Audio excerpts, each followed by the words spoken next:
This week on Year of the Mecha, we're covering a game that I am only so critical of because I actually care about wanting it to be better than it actually is. It's the most polite thing I could come up with to say about it right now. Well, it's a game I quite enjoyed when playing it, but I wouldn't say I engaged with it critically in any way. I was just enjoying the ride. I'll be interested to see what you've got to say. Yeah. Millennium Cyborg is back, obviously, as you can tell. So. I really need to get you some new PNGs for my updated model. Oh, yeah, that's right. Yeah, I saw it. It took a... No, that's on me. I need to make those and send them to you. Yeah. Oh, yeah, that's true. That would be like your... Yeah, I guess we'll call this your mid-season upgrade then. Why not? Yeah. We're already in July. It's a good model, though, by the way. Oh, thank you. It took me a while. And I'm working on the next set of upgrades already. Nice. So yes, the game, Zone of the Enders, the second runner, otherwise in Japan known as Anubis. We're playing Anubis Special Edition on PS2 because I'm a tryhard like that. I'm always going for OG hardware, that original experience. I do, having fiddled with emulators a lot, I do appreciate playing on original hardware as well. Yeah. Alright. And I figure at the very least, before getting into gameplay proper, we should at least let the opening Kojima trailer rock for a little bit. And yes, because this is the Japanese version, we don't get any of the god-awful Japanese voices and, like, translation. Like, fuck that shit. I am not playing that for the meme. It's like a bad scanlation of a manga that someone decided to make a dub for. That's what it feels like. You know what I'm talking about. Hard to follow, yeah. I mean, sure, there's some funny stuff like "You shut up, I'm Dingo," and just nonsense like that, but nah. At least one interesting thing I can bring up about, I guess, with the Japanese voices in this game is like, I mean, yeah, obviously they sound more natural because I mean, like, it's the game's native language. But also, we want to draw some parallels to existing mecha anime. Zone of the Enders is not too subtle about pulling like a couple of elements from the likes of Blue Comet SPT Leisner, to the point that our protagonist Dingo Egret actually shares the same voice actor as Eiji, the main character from Leisner.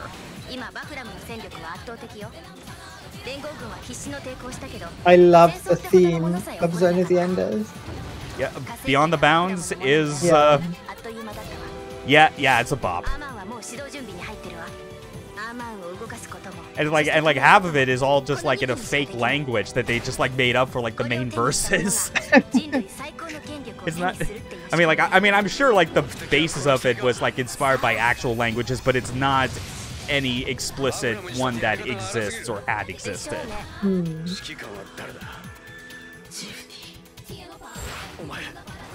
mean, I just, like, as I've said before, I'm quite critical of Zone of the Enders, but I cannot deny that I still get a kick out of just seeing this trailer, because I mean, that's what it originally was. Like this 6-minute average fucking trailer that was like clearly overseen and edited by Kojima, and I think also kind of contributes to how people seem to misinterpret the idea that Zone of the Enders is a Kojima franchise when he did not direct any of these games. Like, he was just the producer, and Yoji Shinkawa was responsible for the mecha designs, and that's basically the extent of it. Like, yeah, Koji Pro, like, his team made it, but it was, like, creatively led by different people. I love the Vic Viper. Yeah, I love the. I love that they were able to like take that little ship and like have a Gradius reference that has more work put into it than you would give credits. Especially with the like the bonus VR missions. Yeah, like did you ever do those after you completed the main game? I haven't, no. There's like a bonus mission in that where it is just like, I think it's basically just a recreation of like first level of Gradius 1, but you're playing as the Big Viper, and it's behind the back like it's Star Fox. That's great. I need to try that. Yeah. Yeah, it's a neat little thing.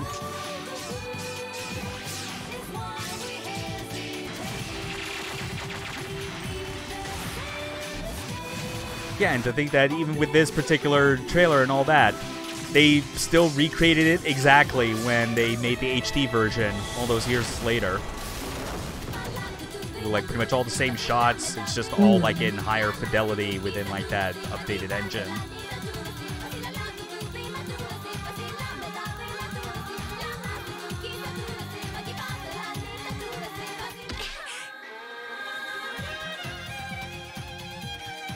Not enough mecha games out there really do what Zone of the Enders 2 really did, as far as like the combination of in-game 3D cinematics and like these like 2D animated scenes, like just the kind of blending of them.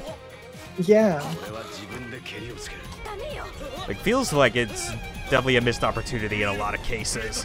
I mean, like other games I've seen that try and do something like that, they're not really animated. It's more like it's just like a series of stills where the drawing and shading makes it look like, yeah, it totally could be like a frame from an anime, but there's not much else to it.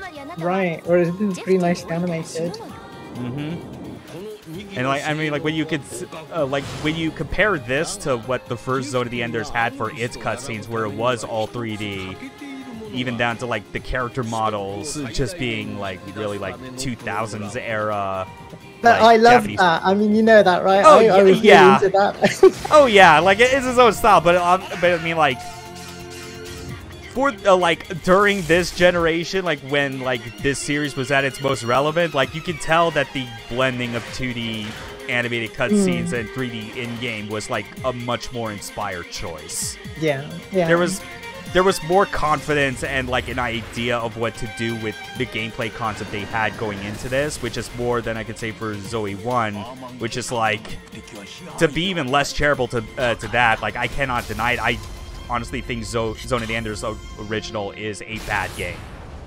Like it is, all it really has is the concept behind it, but doesn't build a really good game around it in the slightest. It's quite repetitive. Yeah. Yeah. Whereas here, you know, to its credit, this is a big glow up going from first game to sequel. But as you will find, once we get into gameplay proper and I start, you know, digging my heels into this, like the core fundamental flaws that were present in from this series' inception, they don't really go away. This is still a game where, ultimately, with how critical I am, the reason I still bother showing this is, you know, A, there are aspects of it that I think are at least neat in terms of like style and presentation, and even some game mechanics.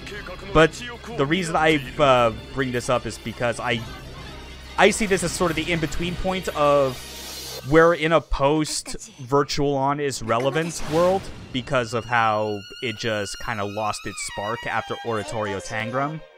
You know, when that game was kind of like, that was like the high standard for you making an anime-inspired, like, robot action game. A lot of, like, dashing around, shooting projectiles and all that shit. But we're also still somewhat before the era when, like, actual anime licensed mecha games managed to kind of like succeed it in terms of providing and like succeeding on a lot of those similar gameplay concepts, like Another Century's episode, There's like the various Gundam and Macross games made by ArtThink on the PSP. Some of those will be covered on this channel, unsurprisingly. But you'll see what I mean momentarily, like as I'll base most of the comparisons on Virtual On. But for now, because I played this game plenty of times, we got I've got all those difficulties unlocked, as well as which version of Jehuti we want to go with. I honestly prefer, like, if I have to replay this game for any reason, I prefer version 2 the most, just because I like having all the sub-weapons, like, automatically. Mm. Plus the, the little, orbits? Fuck, I forget exactly what the little things are that follow your ship around in Gradius. Like, it's a Gradius term. Options? Options, that's what it is, yeah. That's right. This game does start, like, pretty amusingly, where just for, like, only, like, 1 to 2 minutes, you are given the opportunity to see what it's like to pilot an LEV. Yeah, I think that's very cool. Like, this is what normal mechs are like in this world. Yeah, it's like having a Gundam game where you just spend, like, 2 minutes in a GM, and then you're just immediately plopped into a Gundam-class unit.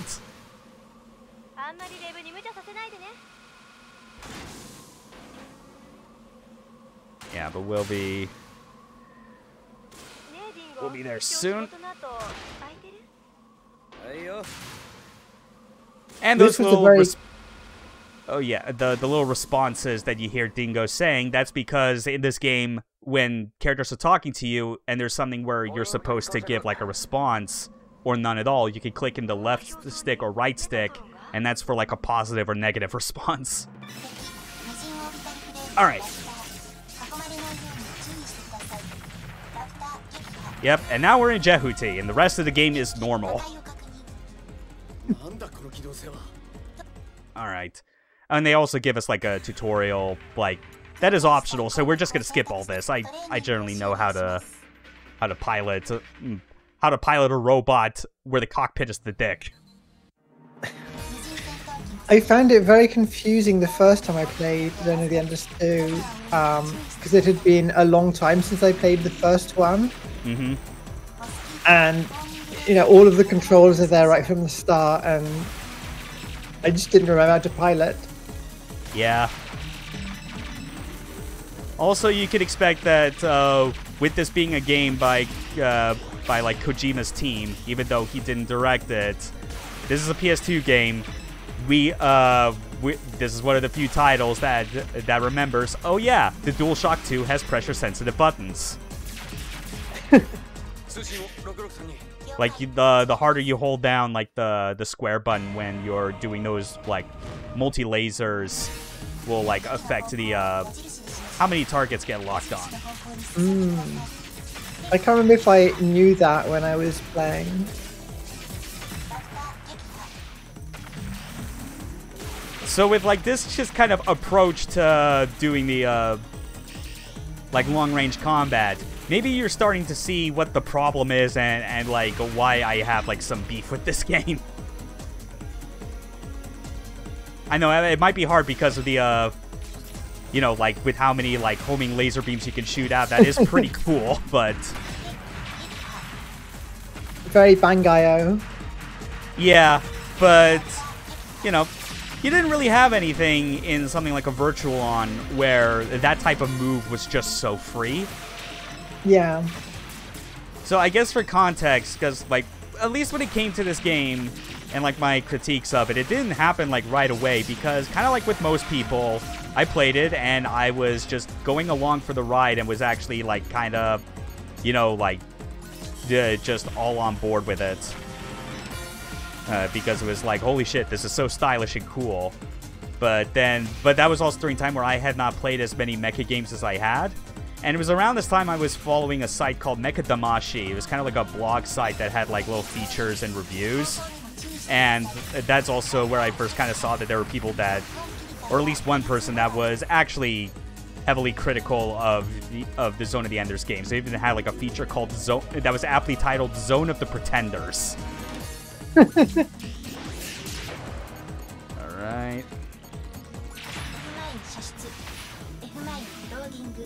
Yeah, but the idea was that there was actually like a lot of virtual on comparisons being made, and the biggest like kind of like critique point that I remember kind of being made about it that was a bit difficult for me to like understand initially, but I kind of get it more now, was that compared to something like Virtual On or other mecha games, there's an issue in Zone of the Enders where there's not a very strong, effective link between like short and long range combat styles.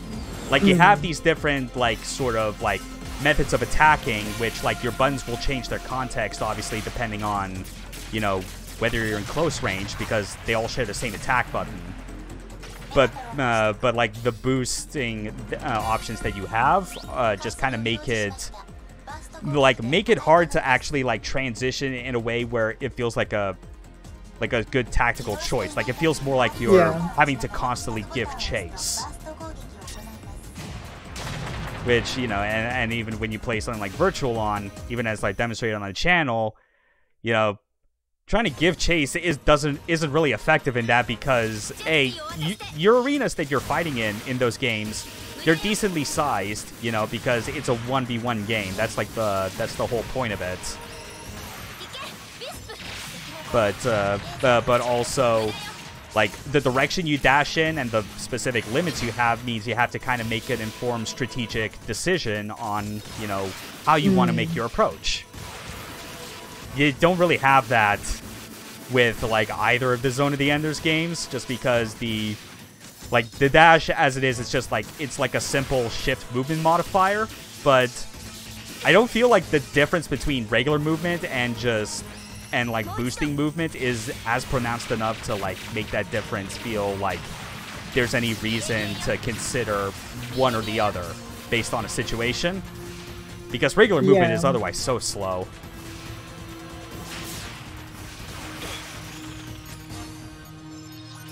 Isn't there like a slightly more powerful attack if you're boosting?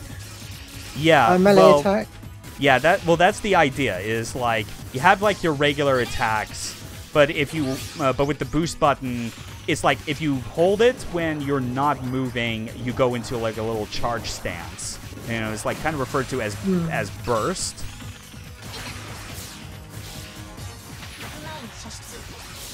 I fucking love how busted F mines are, though, when it comes to just going in with, like, all sub-weapons right away.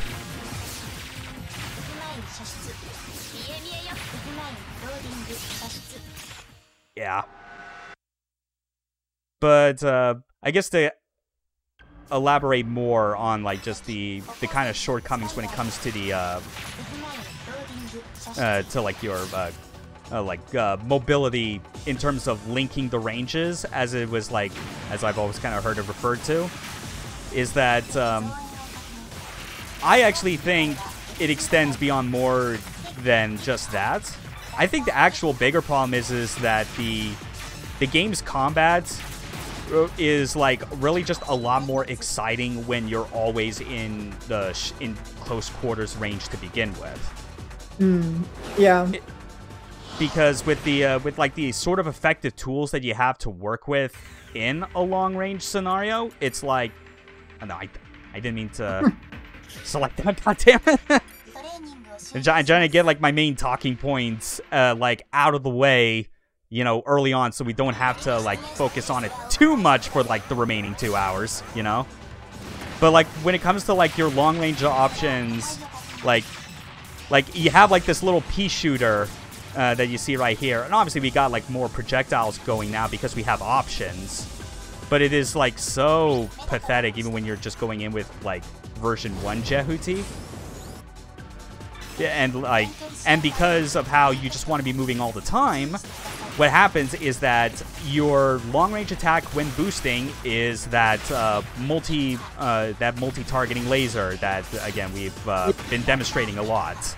And that is like infinitely more potent because it's lock-on, which means there is like there's no need for the player to actually approach where and when they're firing from like a tactical sense. as opposed to like you play virtual on.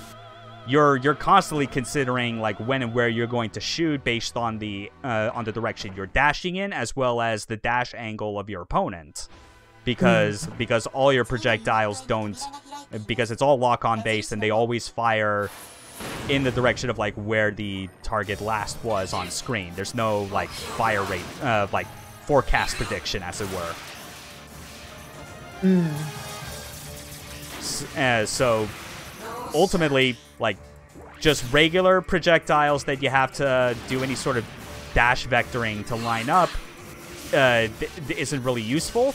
And then the homing projectile type attacks, like these lasers, or the actual homing lasers, or homing missiles, rather, like, those become way too strong.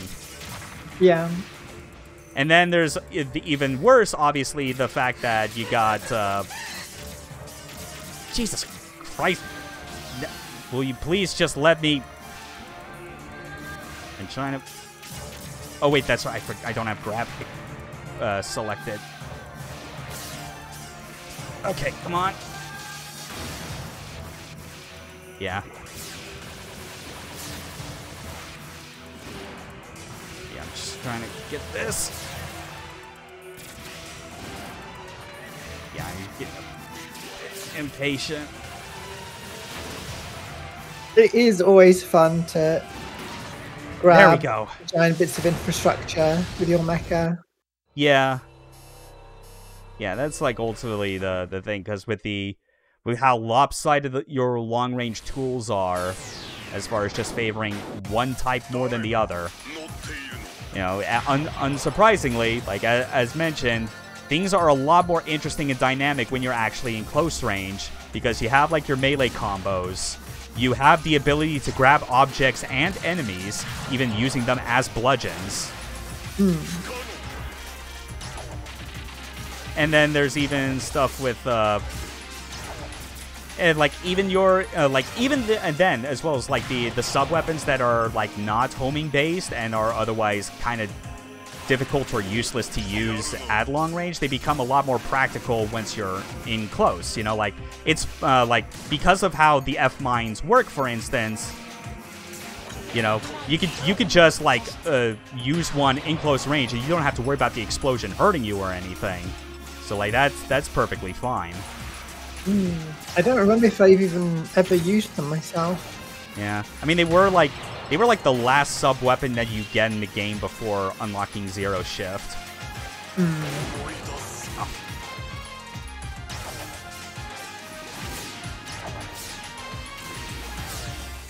Yeah. Oh shit.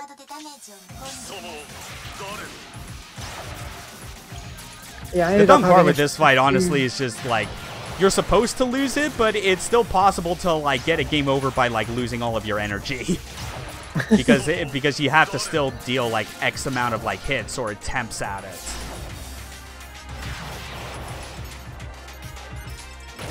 Oh damn! Oh. All right, there we go. So we met Anubis, we met our former boss, Status, and now we are permanently attached to our giant robot, because if we try and leave it, our artificial heart dies. Yeah, Dingo gets a bit of a raw deal starting out.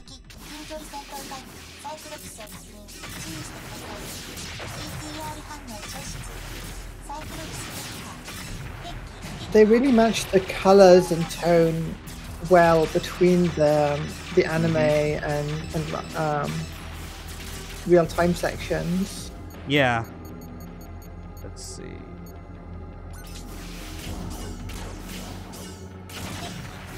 Yeah, see, you can see what I was talking about. Like, we got like a projectile-based sub-weapon called like Comet. I mean, it at least has like some like latent homing properties to it afterwards, but it's like if you're trying to use it to catch someone that is boosting around a lot, good luck actually having it connect. But let's see what. I'm also not too fond of just how this is the only way you're able to like make use of like your sub weapons. That is like you have to either cycle in real time with the D-pad or like hold L1 and then select it like so. Yeah, especially since you quite often want to be using the grab for some enemies. Yeah. So at least like what it tries to do is that if you just tap L1, it will always revert to grab. So like so if there's just like grab and an additional sub weapon you want to use, you could just do that and have like some manner of like quick select. But obviously not as elegant a solution as, you know, as the sort of options you could have in something like Virtual On, where it's like you had like 2 attack triggers, combining both of them gave you center weapon, and then there's all the different sort of attack properties they had based on your dash direction, or if it's Oratorio Tangram, the turbo buttons providing additional modifiers. Like it's just like so many different attack options and things that you can use your weapons for in those games, and all of it is so intuitive you don't need to break the action to be like, okay, gotta pull up a menu, gotta switch to this weapon, okay, I'm back. That said, one important thing to note as well with this game, of this particular version of the game, I should add, is that, hold on, let me... Oh, there we go. Yeah, use the whisk right there to do a long-range grab, which that's definitely fun to do.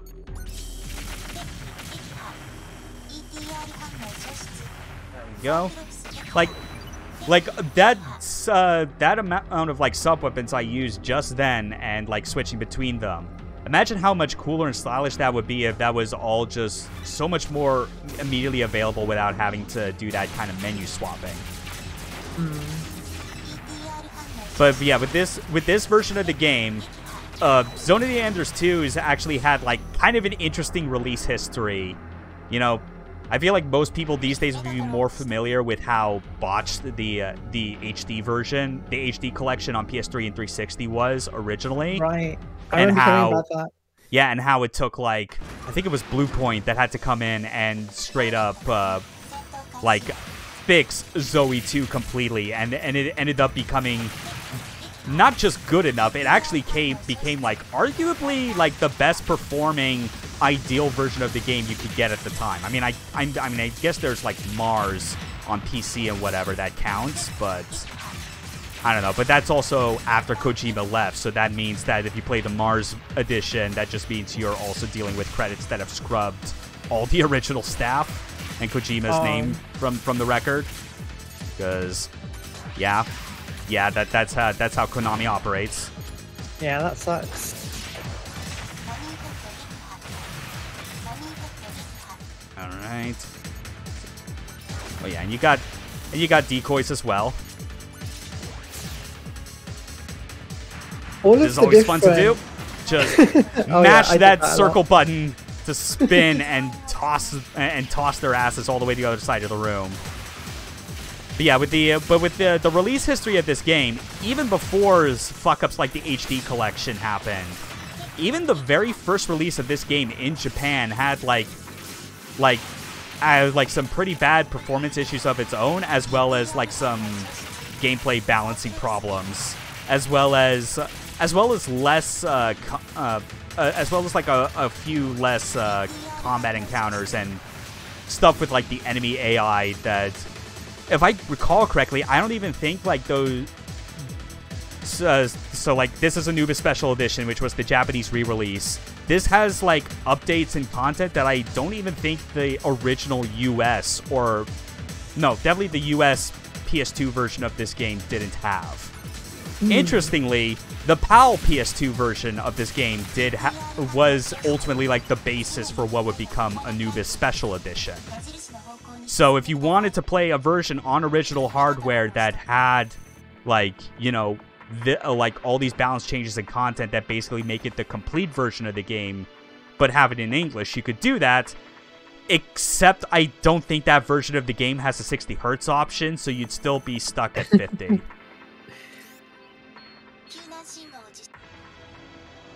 But with this game, like one of the things that was kind of like made part of Zoe 2 by the time of Anubis Special Edition or like the PAL release was the idea of like they updated the enemy AI to have like a sort of squad function, as it were, or like a squad leader. Right. Yeah. Container with the number 6. Right. Hold on. Trying to remember. Like, will it be possible to... Is it always the same one? I feel like there's like... I feel like it's a similar set of specific ones, but... Yeah. The fucking HD versions had goddamn achievements that expected you to, like, get it all, like, in the first try or something. It's so stupid. Like, this is one of those things where I do find, like, even if there weren't any of the gameplay problems that I find this game has, I would still be critical enough of Zoe 2 for just how it runs the gambit of, like, scenarios where some of them are awesome and fit into the type of actions that, yeah, that this game is best for. Okay, it's a blue container, has the number 6. Oh, yeah, that's... Yeah. There it is. Okay, I think in all honesty, I probably could have just left that initial room and just gone into the next one. Hmm. Honestly, you're lucky that I was able to still, like, kind of parse, like, what was being said in the Japanese subtitles. But also, you could say that's because I played this enough in English, and then looking up afterwards that, oh yeah, these are the Japanese words for these colors. They say these numbers clearly. Oh god, once we get to the fucking mines in the desert, oh Jesus. It's like a speedrunner, you know, you're just like looking at the few pixels on the correct frame that tell you what you need to know and yeah, memorize the rest. Yeah. So, hold on, let me just... Right, that, yeah, okay, I just remembered that, like, for switching targets, you can absolutely use the, you can use, like, the right stick to change it, which, that's at least nice. There's definitely other games of this style where I think a lot of their mechanics are better, but they kind of don't have that ease of use where, you know, it's lock-on based. Why can't you program the game so that tapping the right stick in a direction changes the camera to that target? Like it's a bit more difficult than that. But okay, trying to get back to the main point that I was getting on about as well. Right, okay, that was... Okay. I think I know how to get around. But yeah, with the AI upgrades that were put into this game, there's the ability now to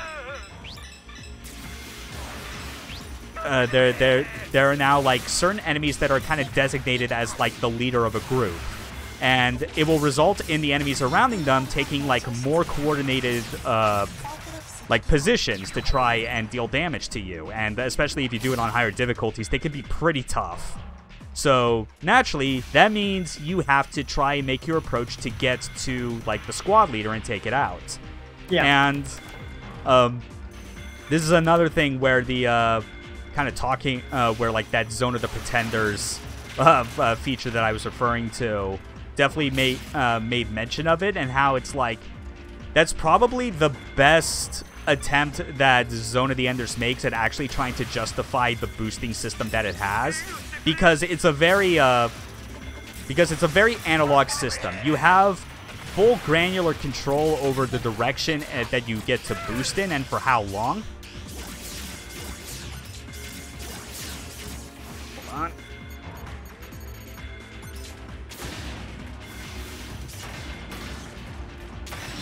There we go. Just take care of this with my long range fucking super punch. Gauntlet's not too bad. It's definitely, obviously, more practical when it's in close range of things to guarantee ease of hitting. But because of like the way that your boosting kind of works more like this, I've always found it difficult to qualify it as like a boost in comparison to how it is in other mecha games, because it feels more like like an evasive dodge or sidestep, but like translated to like a full 3-dimensional space. And so, like, at the very least, when you are in proper melee range of something like a group of enemies, when you look at it that way, the dash range, when you just tap it, being as short as it is, makes a lot more sense, because now you're actually trying to weave together specific dash movements to get around the enemies that are trying to protect the captain, and then you use that to getting close and, you know, take out the captain, leave the squad in disarray, and you can just take care of the rest of them, no problem. What still remains a problem, though, is the fact you still need to get into melee range anyway, hence lies, like, the core flaw of the series, where there's just not a decent enough way to effectively link the two ranges without it just feeling like... Without it feeling like the equivalent of, say, if you were playing Devil May Cry, and when you knocked an enemy away with an attack, instead of following up with, like, a Trickster Dash or Stinger... Or, you know, if you're Nero, like, using the Devil Bringer to pull yourself to him, it's like if you were to just remove lock-on and just run forward. Like, the most... Like, the most antithetical move that you could possibly do to something that's supposed to be, like, a combo. Anyway... Okay, we just gotta keep moving.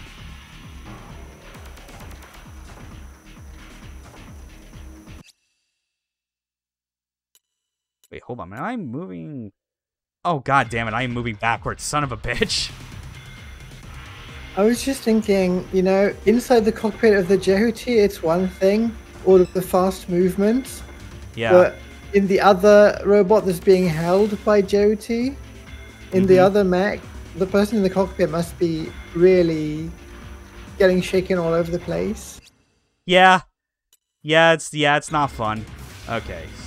Alright, just gotta go through this room.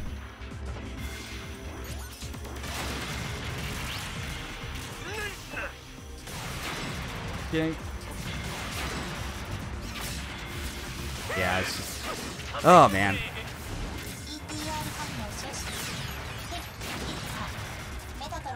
Alright. Now we can finally get out of this fucking place. Yeah. Having to find this dude in, like, a color-coded container, followed by, like, an escort quest where you physically have to grab it and, like, move them around. Not fun. I kind of get it. They had a more robust grab mechanic with this game compared to what you had as for an option like that in Zone of the Enders 1. Like, I don't even remember if you did have, like, an actual grab button in that. It just, like, if there was, it just came up, like, so infrequently for it to matter. Yeah, see, there's what I'm talking about, the commander. So we could just try and dash in, make all these sort of different sidesteps and vertical sidesteps to get through, or we could just use a late game ability that is, like, a design band-aid on the core, like, problem of this game.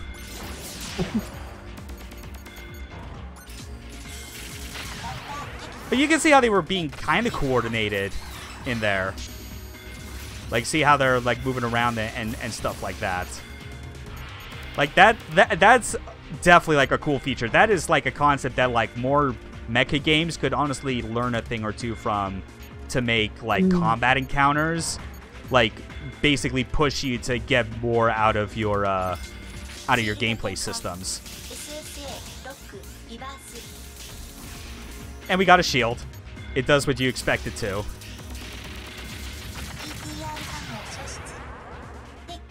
Yeah, and the enemies follow a formation isn't exactly high-end sort of AI. Yeah. It'd be quite achievable. Yeah, but you'd still be surprised how so many games in this genre just kind of settle on just spawning the enemies and let them do their thing. Anyway, we're on Mars. We can, oh yeah, just the Oh, homing missiles are so delightfully busted.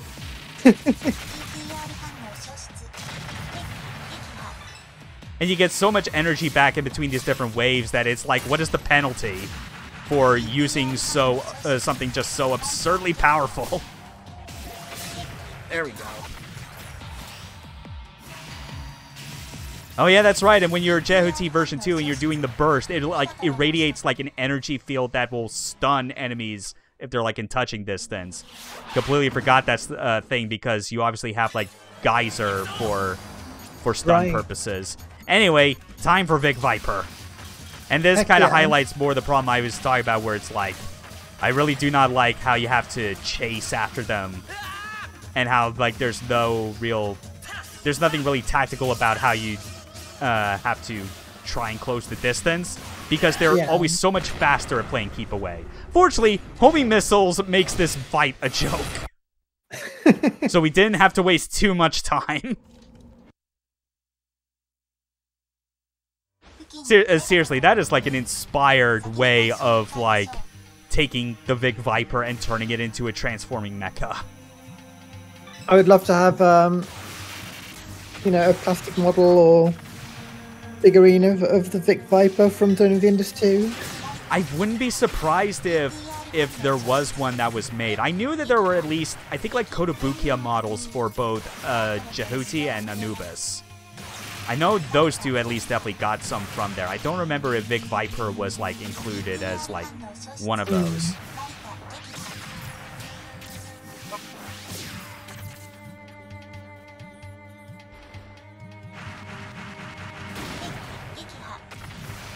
This was a fun game to stream early on in my experiments with real-time lighting. Oh, there's so much color and action going on. It really shows off the effect. Mm-hmm.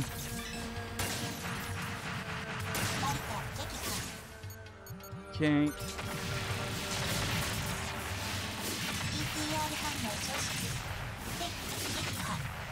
Go. Yep, there we go. Now then. This next little section, not too bad, just because, again, it's still focused on, like, the parts of the game where it does, like, it knows what it's best at. You know, just focusing on combat and no other extra priorities to worry about. But with this, yeah, with this particular map, however, there is a, like, you see that, that blue diamond, or whatever it is, just right on, like, the left edge. This is one of those, like, secrets of the game that you can gain access to, but only if you're kind of, like, playing on, like, New Game Plus and basically have access to all of your sub-weapons. Because one of them you need it to actually, to gain access to.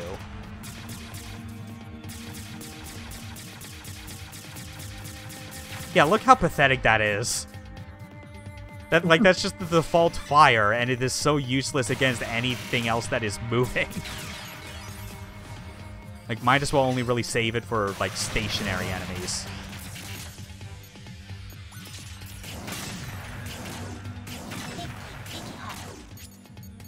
Alright. I didn't see when it happened, but Bentai has redeemed Hydrate, so I hope you're staying hydrated. Oh, okay. Alright. Oh, damn it, I guess, like, the... Okay, I think I see what it is. It was the fucking... Yeah, it was just like the... Oh, again, it's just the usual thing where, like, the chat window... The Twitch chat window that I have, like, open in OBS will sometimes just freeze, so I don't see it update. And, like, the redeem rewards don't show up on the chat overlay in stream. So, yeah, that's how I didn't really know. Thanks for that, Bentai. Go.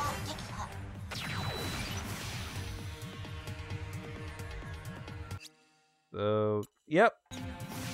Could go straight forward, or we'll just take a left right here. No, I don't want to lock onto that. Oh, that's right. Yeah, these little mines. Hold on.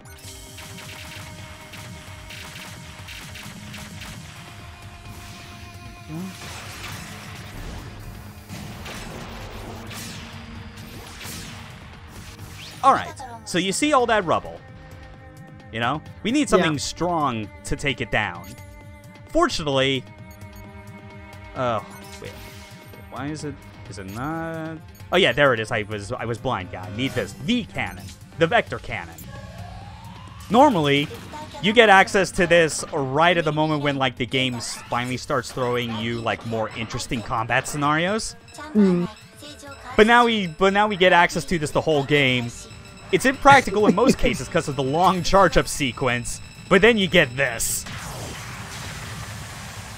It's so cool. Yeah, vector cannon is pretty great. It's a positive point in favor of this game. Anyway, I love when guns take multiple iterations to fully unfold, multiple stages. Yeah.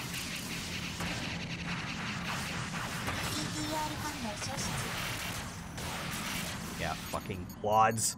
You never want to, like, get way too close in range of them because they can actually just grab you. And that's a bad time if they grab you, because sometimes they'll just straight up like pile pile bomb you or whatever the name is, just like it's like fucking just like robots coming in with an SPD and just like command grabbing you into the dirt.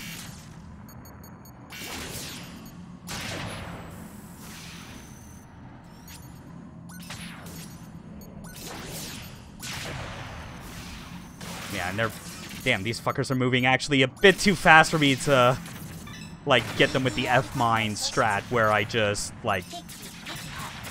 Although you can detonate your own mines and lock onto them, so that's pretty fun.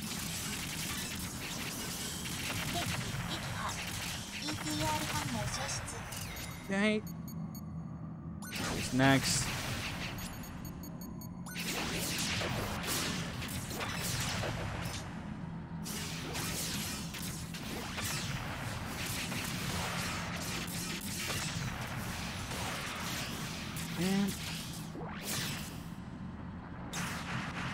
You have good old grabs, always bypass block. It's a universal rule regardless of game. Okay. Next, however, we got a boss fight. And it's actually the final boss of the game. Wow. Yeah. But the reason you do this is that, like, you basically unlock them for, like, use in multiplayer, as well as, like, some extra VR missions. Right.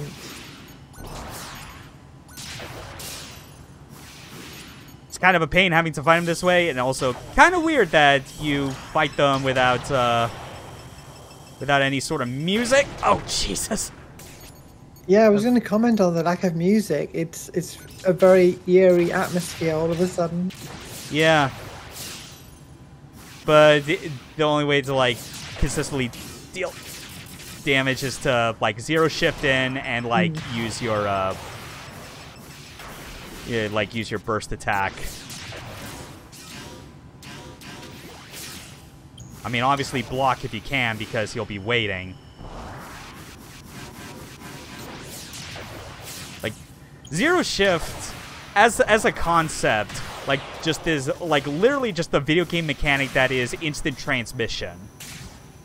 Like, it feels cool when you first get it, but kind of as I mentioned before, it feels like a Band-Aid solution, with the Band-Aid in this case, like, well, like, the wound in this case being applied to something that requires, like, way more than just a simple bandage, more like a bunch of gauze and, like, other things to, like, properly treat it. Because we mentioned about the lack of, like, of the boost system's capabilities to, like, adequately link the ranges in a meaningful way that doesn't just feel like you're constantly chasing. And so because of that, like, with zero shift, it just bypasses the need to give chase completely, which sounds cool at first, but also it takes up one of your sub-weapon slots. It takes no sub-energy whatsoever to use. So it ends up in this situation that like kind of exacerbates the same problem that like the grab ability does, where it is so useful that you don't really want to be without it too much. Yeah. And so now you have this other thing where it's like you might as well just be switching between grab and zero shift, and then you're depriving yourself of like more interesting combat scenarios in close range that could be had with the other sub weapons.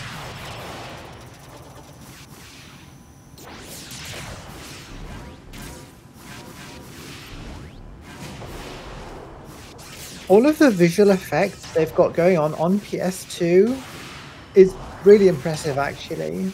Yeah, I'm still, like, it's still pretty cool in that regard. I'm quickly using this chance to heal by holding up the shield. It drains my sub energy and protects me from incoming damage, but you can see my regular energy finally back up to 50%. Okay, but enough of that.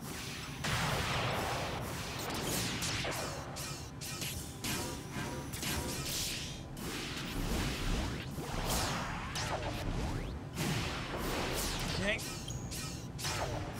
Yeah, and he's just not letting up. Just not wanting to die. Like, this really is just the sort of thing where you could see why people, especially on their first playthrough, are like so enamored with it, because they're just like they're just so absorbed in how crazy everything is. But then you go through on repeats and you realize, wait, this is just all you do. This is kind of going on way too long for no reason and just looks kind of like a clusterfuck.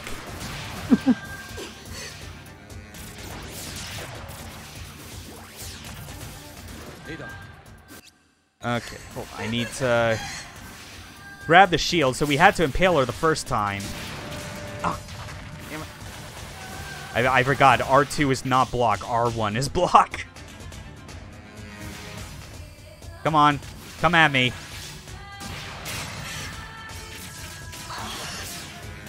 Go. Yeah, not a particularly exciting, like, combat routine for a boss, but again, they were... I really like her mech design though, with the big halo and the... Does she have the triangular head in this one, or was that just the first game? She does. Yeah. Yeah. Yeah, it's the same triangular design on the headpiece, which that's cool. Like all the orbital frame designs are really solid. Even when you get to Inhert, like 2/3 of the way through, the one that's guest designed by Kazuma Kaneko, and it just looks nothing like any of the others. Because they straight up got the dude that like does the that straight up does like the monster, like the demon designs for Shin Megami Tensei. Right. I was thinking that's not a mecha designer whose name I recognize. Yeah, which I will say, like, I've made this this remark plenty of times with like some of my co-commentators in the past, though, like particularly one who's like he and I are both fans of Shin Megami Tensei. So like the thing we've mentioned is like it would be so much fun to just have like get Kazuma Kaneko out of his flower field purgatory at Atlas and put him on the design team for a mecha game.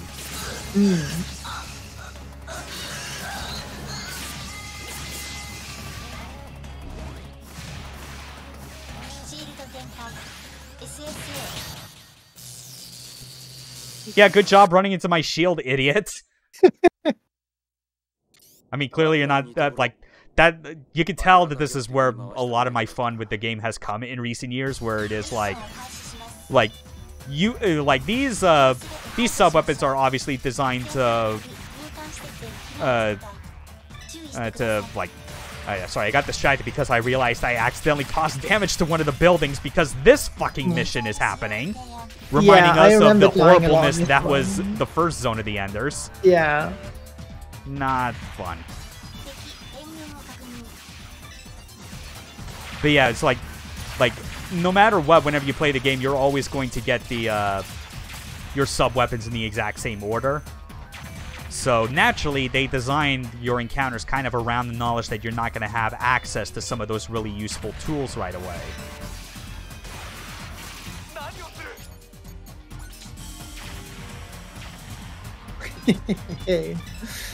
Halberd's pretty fun to use as just like this kind of insane fuck off laser. So much fun. And also, of course, we got Zero Shift. Like that really helps with like needing to get from one spot to the other real fast. Can you grab them while they have their shield up? Yes, you can. Like so.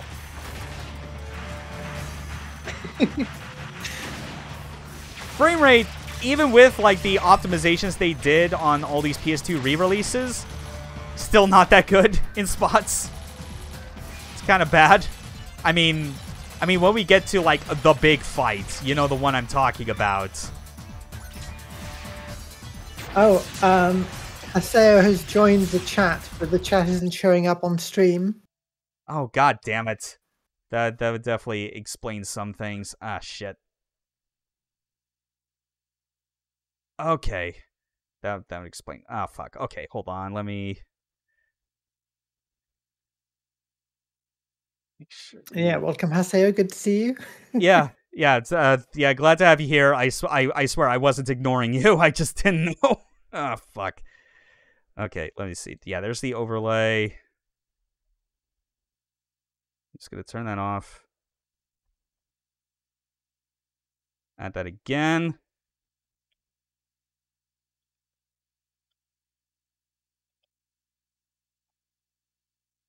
Okay, good, it works.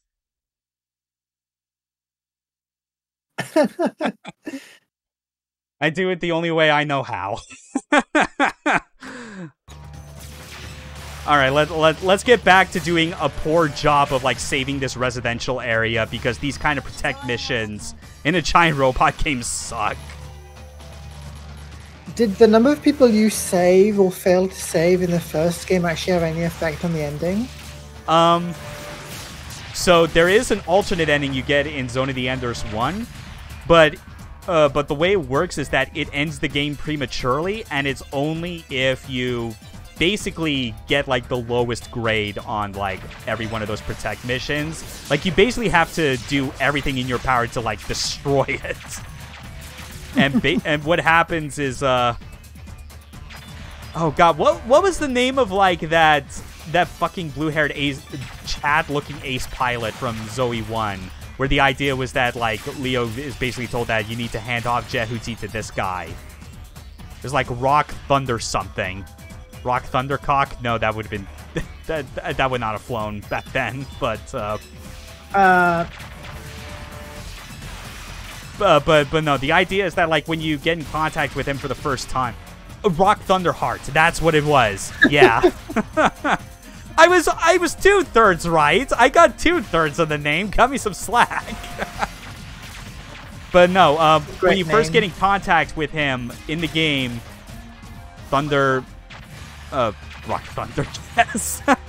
But no, like when you get in contact with him, your transmission gets cut off because you hear some scream as like from him as like he gets blown up or whatever, and you go, "What happened?" And then Ada analyzes the destruction and realizes because of like the severe damage taken to the colony because of your actions, Rock just died of like a cave-in.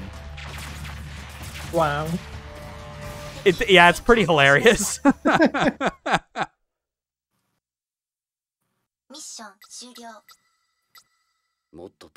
That's somehow an A. I think the first game was a lot more harsh with its A's. Very much so. The only thing I'll really like give credit to Zone of the Enders 1 for is like the sort of vibe that it has. Just being like on that space colony as it's kind of like suffering an invasion. Mm. And even the idea of like kind of flying into like the upper sky for what you can consider a sky in like an enclosed space colony, and using that to basically fly to like your mission areas. Like that's kind of neat. Yeah, that's true. Haseo has a good point. It's like early 2000s OVA energy. I mean, not surprising because there also was like an OVA for Zone of the Enders that was around that same time. That was like a prequel. Yeah, that's actually another thing. Because like you played these games, but have you ever watched any of like the anime, like the two anime that were made for this series? I might have seen like one episode, but I haven't watched them properly. I've also not played the Game Boy Advance game. Oh yeah, Fist of Mars, which from what I heard is like actually like not a bad like Super Robot Wars clone at all. Like it's actually like a pretty solid strategy RPG. But no, yeah, it's like, yeah, I'm definitely forgetting like one of the names, but like Haseo knows like, yeah, one of them's called Dolores Eye. That's the one that was like an actual like 26 episode anime. And it's like, it's an anime from the early 2000s, so it has that noticeable, janky, early Digipaint look to it. Whereas the other was like an OVA that was like a, it was basically like a prequel to like the events that kind of lead into the first game and actually have Viola as like as a main character in it. Like it actually, because like there was a plot point in the first game where like where like she's like kind of referring to like her to her partner, like her lover that like died, and like that OVA film, whatever it was, like kind of gives more of an explanation as to like what it was that caused that to happen. But Dolores Eye is actually it's fucking bizarre. I can't really think if there's ever been like an anime mecha anime out there that like has the main protagonist, the one piloting the mecha, basically be that universe's equivalent of like a trucker. Because he's just a space trucker who gets like roped into this fucking bullshit plot involving an orbital frame that he has to transport somewhere, and people and certain people are trying to like kill him for it.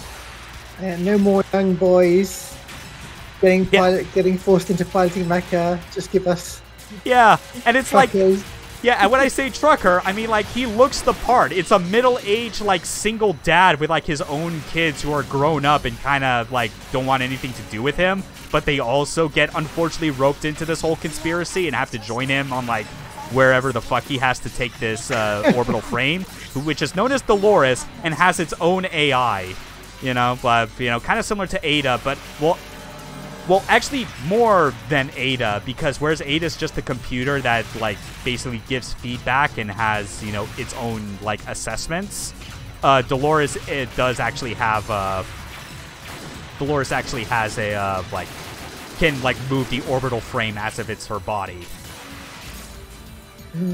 I almost contemplate, like, getting back to watching it again, because it was, like, I don't know what it is that made me drop it necessarily. Like, I guess it was in that kind of spot where it didn't feel like it was, like horrible, but not amazing either. It has an opening theme by Hironobu Kageyama, which is, like, the most, like, that does not seem to fit whatsoever, because it was, like, with one of his bands that did it, called Lazy, which is, that's a name for a band. Anime News Network says that Zone of the Enders Dolores Eye has significant objectionable content. Whatever that means.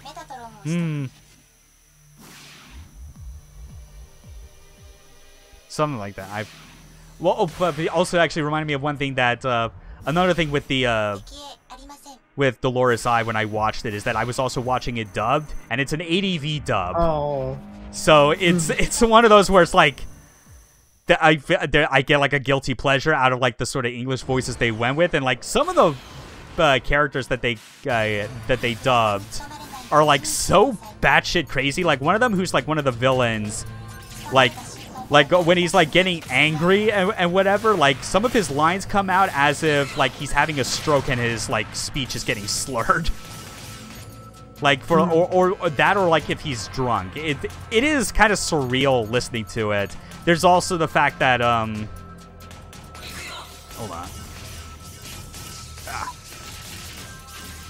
But there's also the fact that there's like a huge sort of like mistranslation of like one of the characters' names, because the villain of both Zone of the Enders games, like the overarching villain, is Nomen, you know, the leader of Barum.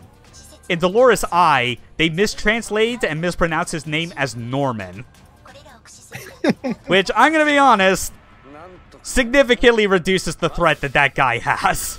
That he has like such a normal ass fucking name.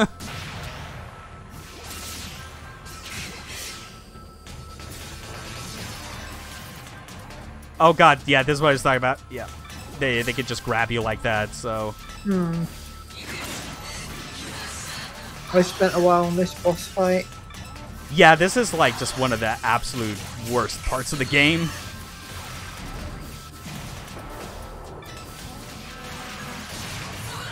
I thought it was kind of cool. It was just, you know, like the cutscenes and everything are cool. The gameplay was tricky to actually get to the end of, and those clods are particularly annoying. Yeah. Rejectable content. All robots have their cockpits out. Yeah, that makes sense.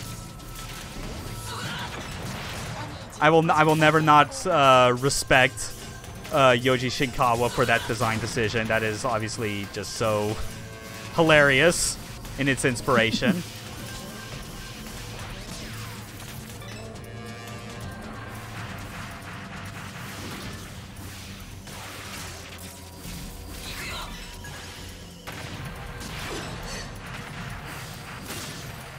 Oh my god, oh, that even explains it, like they're not even on the same... wasn't even on like the same floor or anything. Hold on, let me use the mummy. That's right, yeah. When in doubt, just like hold up a giant impenetrable shield.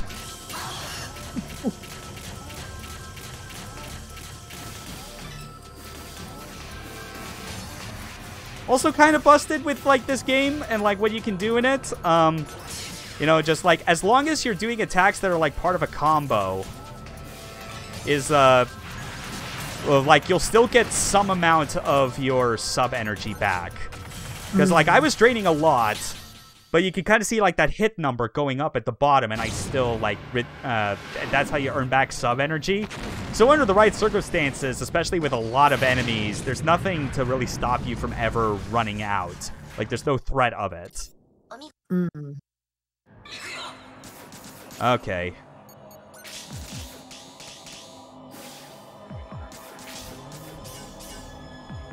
Hold on. Oh, that's right. Yeah, I have to... Yeah, this is actually the worst part. Because of... Oh, yeah. You have to... You have to just wait, right? You just have to wait for... You have to, like, do melee clashes. You have to, like, get to a point where, like, she'll, like, go into melee. Wait, oh, damn it, I didn't want to... Will you please just...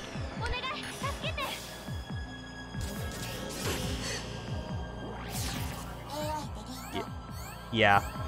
So you have to basically knock her off balance with a melee clash, and then grab her, and then like burst, like kind of like charge in order to delete like the evil Viola AI that has infected her systems.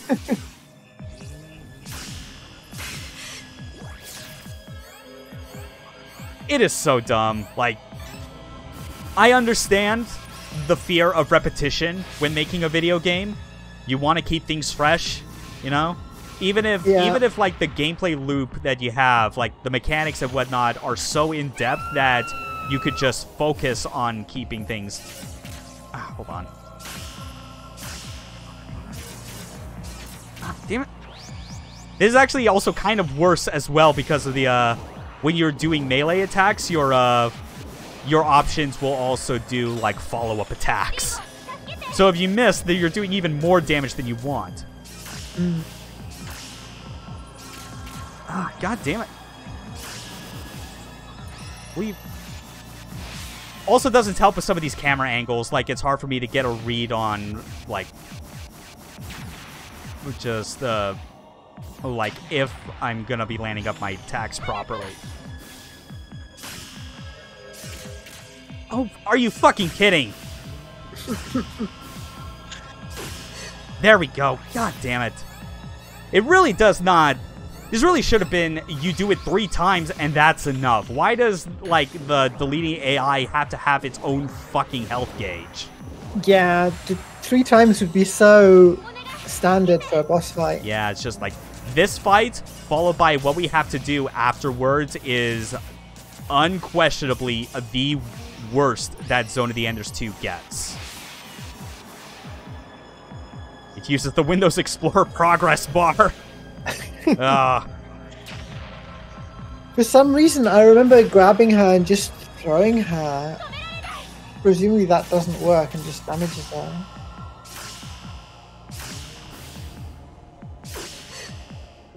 Yeah, and so, like, the amount of times you need to, like, melee clash with her keeps increasing every time, so that had to be 4 times. God. Stuff like this just makes me go, yeah, sometimes I fucking hate this game.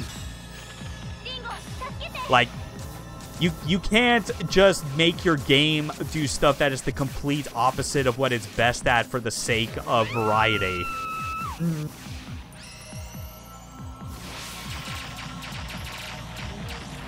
I mean, I can't think of an example right now, but sometimes games manage to reuse the core mechanics in a new way for a boss fight, or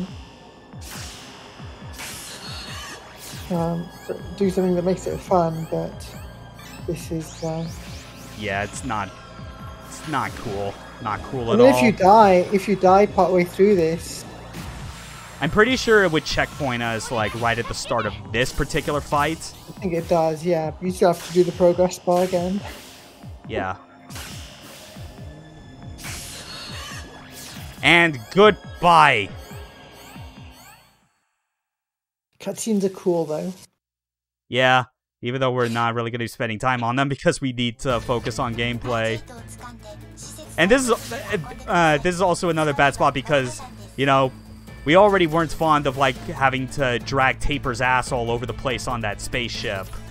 Now we gotta pull her out of here.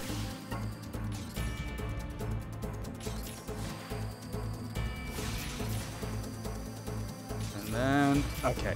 But we still also have to defeat enemies along the way.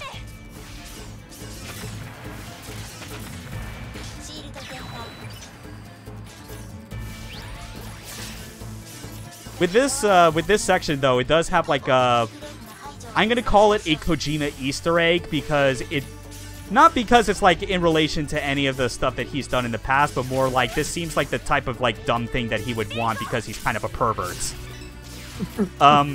If you, go to the bottom of, like, this refinery, and, like, while holding Arjet, and then you, not escort, export mission. Right, as if there's a fucking difference.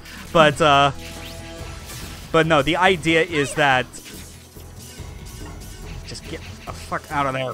But the idea is that, like, if you hold her down for, like, a set amount of time near, like, the bottom of the refinery, it gets too hot for her, and, like, for the next, section of the game, like, she'll be, like, her piloting suit, she will have, like, taken her top off. So, like, she'll just be kind of in her bra. So, yeah. No shit they would have to have something like that in there.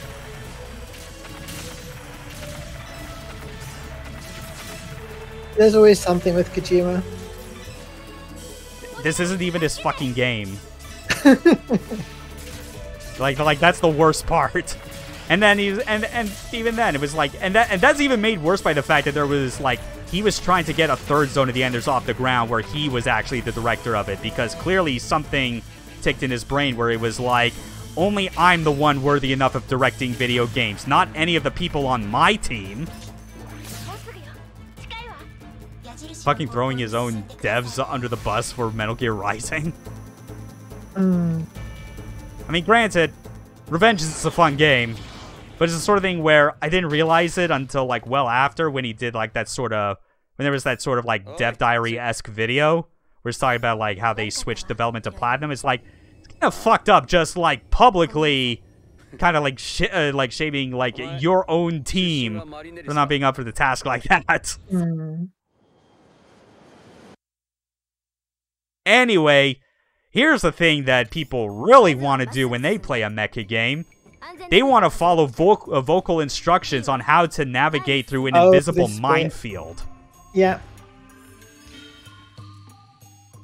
See, I'd forgotten all of the bad bits of the game.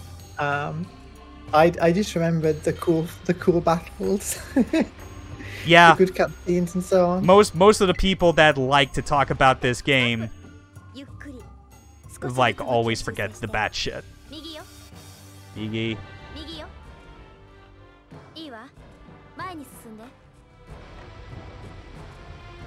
You can at least just memorize the good path for this section, which is what I ended up doing.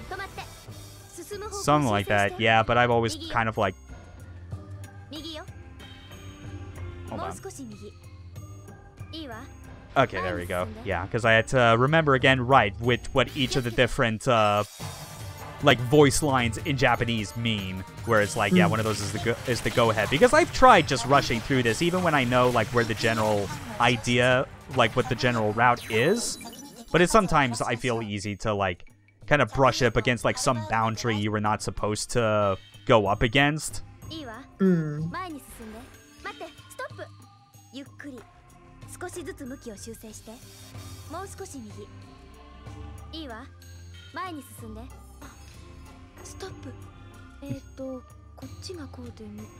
Hate the lightning part in FF10 was very popular. I don't believe you for a second. Freaking Square game designers for like their Final Fantasy games, like optional content, are on some crack.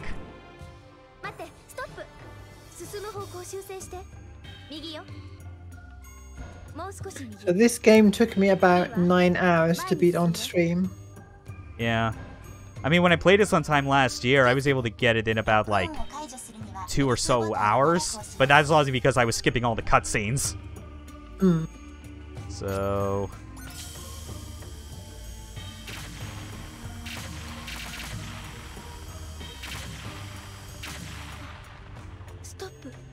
There we go.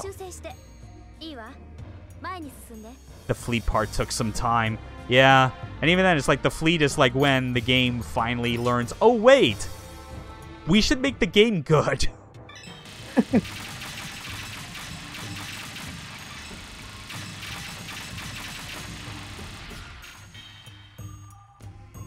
Okay. You know what though, I would love them to decide to let Kojima make a Zone of the Enders 3 and just go hog wild. It would probably be way too long in the cutscene department, but it would be him. I'm probably one of the few people who enjoyed Death Stranding? With Death Stranding, yeah. Yeah. Only if it has a lot of Hollywood actors in it. Oh god, that probably would be the only way he gets it off the ground. Nicolas Cage.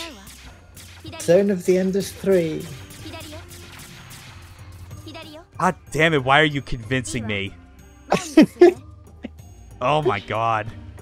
Did you fucking see, by the way, like, I guess, like, the new patch notes for Dead by Daylight, since they announced earlier they're putting Nicolas Cage in the game.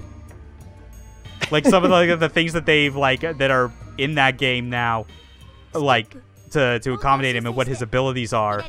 Like, they're fucking hilarious. Like, you could scream, but nothing happens. Like, that is one of the lines, verbatim.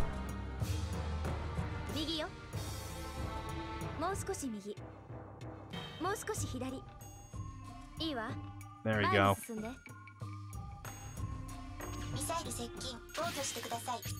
Oh my god.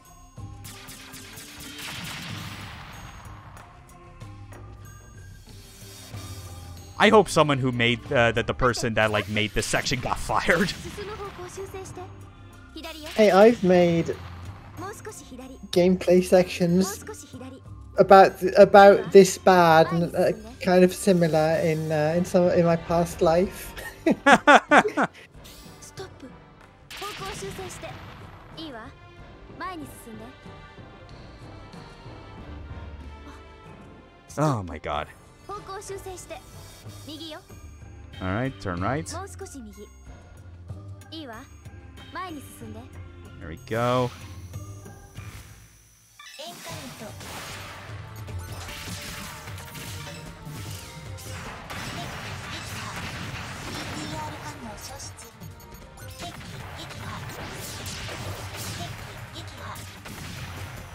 God, and so much of that would be, again, so much cooler if I just had like a way to instantly access all of those without needing to pause the game in order to use like these sort of like these menus. Oh god! Fucking got Izuna dropped by a robot.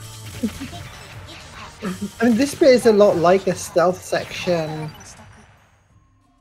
right? Except it's not exactly stealth.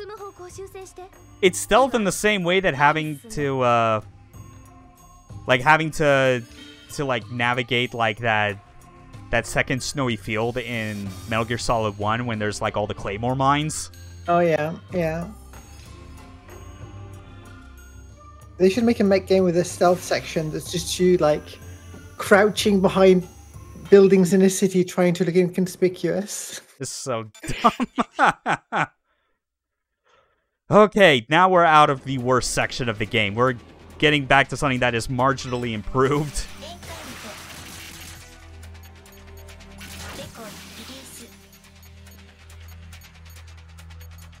What do we want to go with? Yak.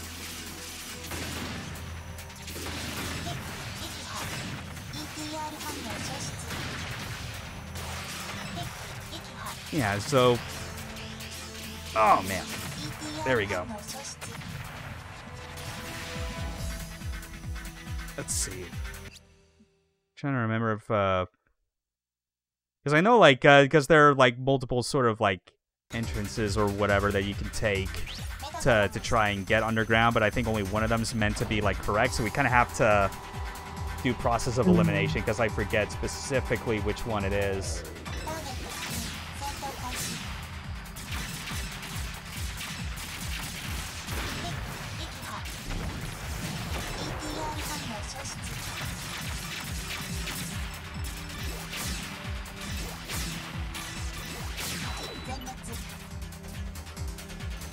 Oh man, what else is there to talk about? Because like this is basically the combat. The part of it that still remains good and why I still occasionally like stick with it when I can is just because the stuff that happens in Melee is like still really cool. It is still produced with a flair that I think is relatively unique to this game, even compared to the games that I find are like generally better at a lot of other like mecha game fundamentals. Because, you know, it's like also another like fun thing to do in games like this is like when you knock away an enemy and, you know, that's initially part of the damage, but them colliding with parts of the environment and causing destruction create additional damage. That's always fun.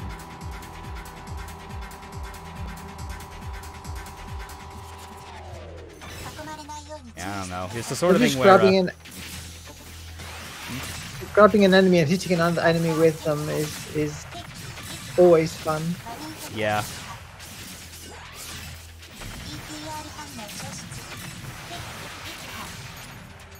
Alright. So when you're talking about VR missions, you're talking about just in the sense of Metal Gear Solid style VR missions, right? Yeah, because it's there's like... also a VR mode, actually VR.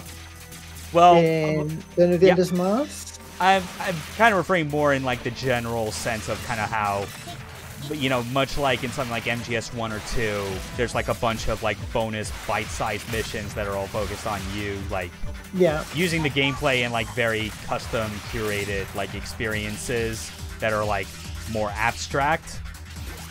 And like Zone of the Enders 2 absolutely has stuff like that. You know, like but the thing with those is that you have to collect like there are collectibles in the campaign that you have to find and pick up in order to access those. Some of which you can only get if you're going through like on a New Game Plus round. You know, where you got like going in with like all sub weapons and things like that.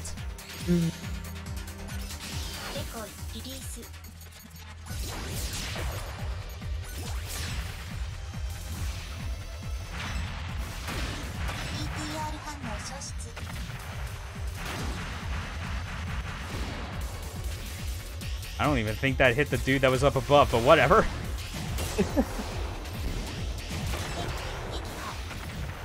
Yeah, I don't know. I feel like with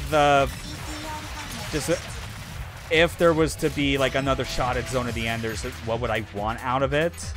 It's a bit difficult, especially these days, because like my original answer, I am no longer confident even like the developer in question would be up for the task in order to get it right the way I want. And that is From Software. Right. Because I remember having this debate with like, well, it was barely a debate because it didn't really last long. It was just more I managed to like prove to these people that I played more games than them. But like I mentioned to them that it's like, I feel if anyone had a chance to like make a Zone of the Enders game that actually solves the gameplay problems that it has, it would be From Software. And they were like, why? They only make slow games, right? That's what Dark Souls is. And I'm like, oh, you sweet summer child, you've never heard of Another Centuries episode. Which is like all three of those PS2 games are going to be shown on the stream series. And I can confidently describe those as what Zone of the Enders should have been.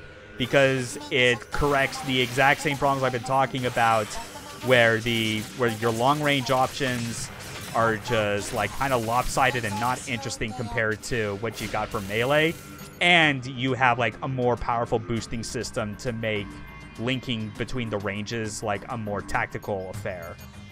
Yeah, I'll be interested to see catch those streams because I saw a friend play through some of Another Centuries episode. Yeah, I remember very little of it. I just remember thinking it seemed really cool. Yeah, it's like real-time Super Robot Wars. Like that seems like a recipe for success. Yeah.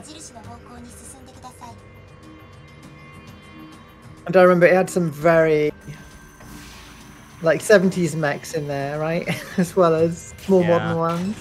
Mostly 80s, I feel like, which is kind of as far back as it went. Like you didn't have any of like the kind of the staple like 70s super robots. Like Ace 3 has Shin Get a Robo, but obviously that design and whatever is being based off of Get a Robo Armageddon. Like the series admittedly kind of started off more from the perspective of like real robot series kind of getting the representation. But it's still the sort of thing where it's like you have like it's a 3D single player action mecha game. You got dashes for days. You can move up and down freely. Gravity is not a concern. Well, not a concern depending on the unit. I mean, like, there's no restriction on how high you can fly up, like, in terms of, like, resources. But but, like, sometimes, like, if you're not constantly, like, managing, like, your vertical controls, like, your character will, your mecha will just start to go back down to the ground. But, yeah, it's like Another Centuries episode. I definitely love those games. It's the sort of thing where I wish that we could have gotten more of those. And, like, the gameplay style is the sort of thing where I always felt that that was more than reason enough that, much like how Kojima went to Platinum to make a Metal Gear action game, he should have gone to From Software to get them to make a Zone of the Enders game. Unfortunately, that never happened, and then Kojima left, and then Konami decided to be Konami, and then From Software decided to just atrophy all of their like game design ideas that they had like prior to Souls, and now Souls is pretty much the only thing they can do. They can't make anything new unless they're like still attaching something akin to like an Estus mechanic or some other shit. Which, you know, I'm a big fan of their Souls like games, but I at least like 2 of them a lot. that's about it. Like, cause like and it's not just for a lack of they started to make them bad. It's just more that I got kind of tired of like what they were going for. Like a lot of the things that that made me find like those games like interesting to start, like the more esoteric stuff, eventually just got whittled away as like a natural result of iteration. Which obviously, if people are like way more into that, then that's totally a benefit to them. You know, like of course they'll want like the more polished and refined take on the formula for this type of game that they are way into. I mean, I'm like that with a lot of others. But I think it's just kind of like highlighted more for me that like I didn't put as much stock in the Souls games beyond just like the initial like novelty and weirdness of what they went for to start, like in Demon Souls. Because Demon Souls still has like some wild stuff that I still miss, you know. Like I am one of the few but proud that still thinks the world with tendency and character tendency was a great mechanic. It's just such a cool idea, and yeah, it's a cool idea, and I do not care that it wasn't explained very well. Most of the things in the Souls games aren't explained very well, almost deliberately. Yeah, it means that the community can keep talking about it. Yeah.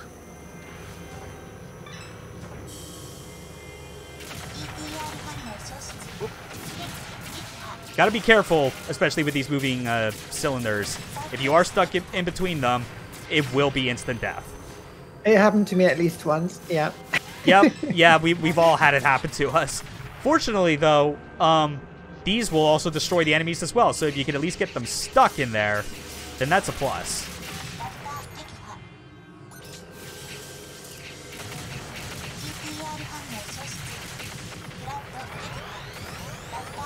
Halberd and homing laser are just...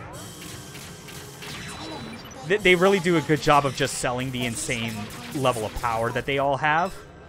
But at the same time, Jesus Christ, like, those are, like, the most, like, gameplay-wrecking things ever. Like, what hope do the enemies have to combat something like that? Alright. Time for the boss.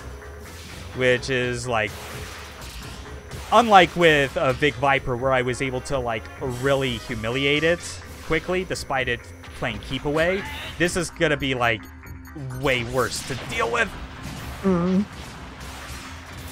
I used that charged up volleyball thing a lot, I think. Definitely. Yeah, it's like always flying around like crazy. You got like the pillars moving in and out. Yeah, it's like Hasia's got like the right idea. It's like it's a fight that just drags. Even worse, especially when like just the final phase of it is another one of those gimmick. You have to listen for instructions from the game in order to know what to do next. But fortunately, this is kind of the last of the sort of meh aspects of the game, because once we're past this, then we're getting to the point where people actually start remembering the game and even misremembering the game fondly as if it was always the best thing ever. Because no, only the last third or so was the best thing ever. You just kind of forgot about how kind of all over place the first 2/3 were, just like with Gurren Lagann. You know what I'm talking about. That anime only really started to fire on all cylinders when the Daiguren Brigade are like, we're gonna go and fuck up the anti-spiral. Right, like the first few episodes, the first 2 episodes, I remember being especially good, and then it definitely, yeah, in the middle has quite a few ways we remember when episode 4 happened. Yeah, yeah. Yeah, that one just making like people making such a big stink about how bad that one was. Yeah, Roshu did suck. I was happy when he got his fucking face punched in. Let's see you grit those teeth. Alright. In terms of plot, I think the guy we're fighting now is the one who forced us to be in the mecha, otherwise our heart explodes. Is that right? our heart doesn't explode, it just stops. Like our artificial heart, because Nomen just shot us to death. So, like, yeah, we're permanently, like, we basically have to kind of do this job for our lady friend in order to basically free Mars from Barum. But obviously there's, like, all kinds of twists and turns related to it.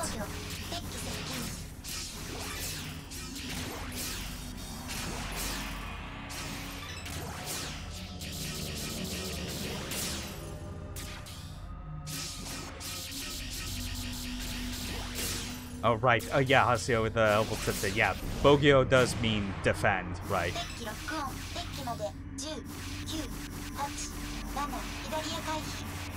Oh.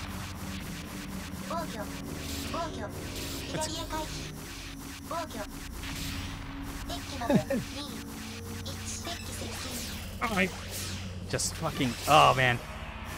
Yeah, the more I've gone back to replay this game, the more I've been bothered by how cool this design is for Inhert is just wasted on this otherwise tedious boss.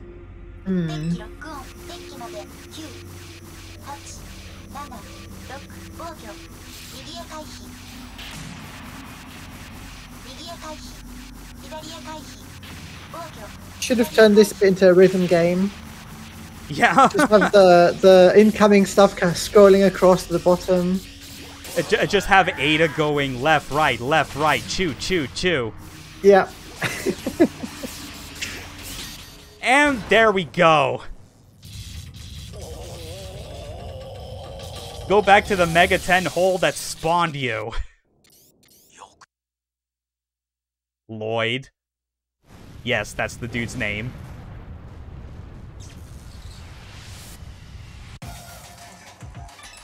Okay, now we gotta survive Anubis again.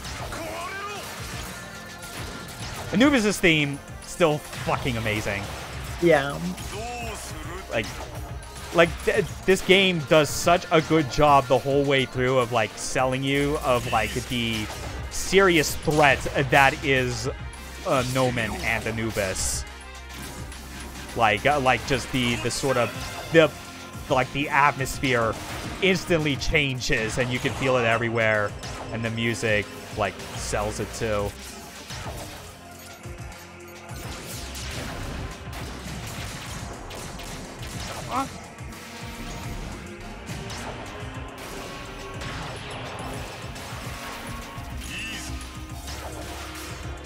You just need this fight to just stop at some point, because you can't win this.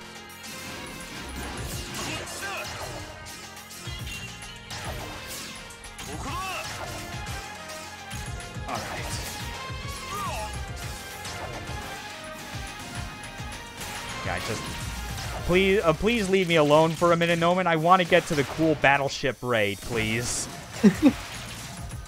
I want to get to the Muso fight that is better than probably the entirety of the Muso franchise. That's probably a bit harsh, depending on like how someone feels about certain Muso games, but whatever. Best Muso game is probably like one of the Sengoku Basara titles, if I'm being honest. I had a friend who played one of the Gundam Muso games, and I was really into the concept of all of the branching timelines and stuff. Yeah. And the combat just seemed really repetitive to me. Yeah. I mean, that's just kind of like it's repetitive, but also just like the way like combos are structured, like how Omega Force does it is just not as interesting as it could be. Because it's like, it kind of doesn't matter. Nomen, this is Arlong, and also the voice of Kuto Joestar and the OVAs. Interesting. Okay, hold on.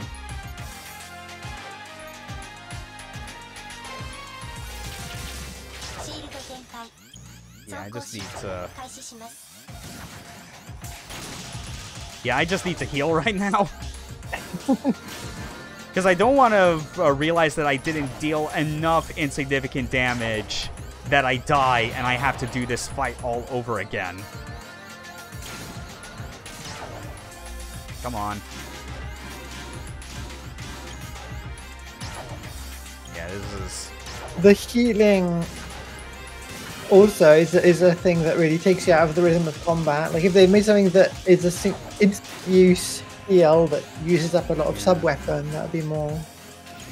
I think the better way to improve it is that they just need to better pronounce the fact that like it heals you anyway, and it's good at like protecting you from damage. So, and like it drains your sub energy anyway. So why not have it be something where it's like the more attacks you block, the more health you get back anyway.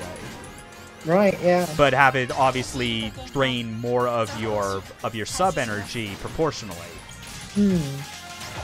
Like that. Like that's the way I would go about fixing it.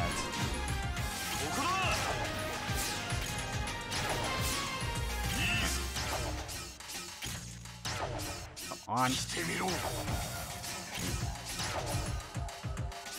Gameplay!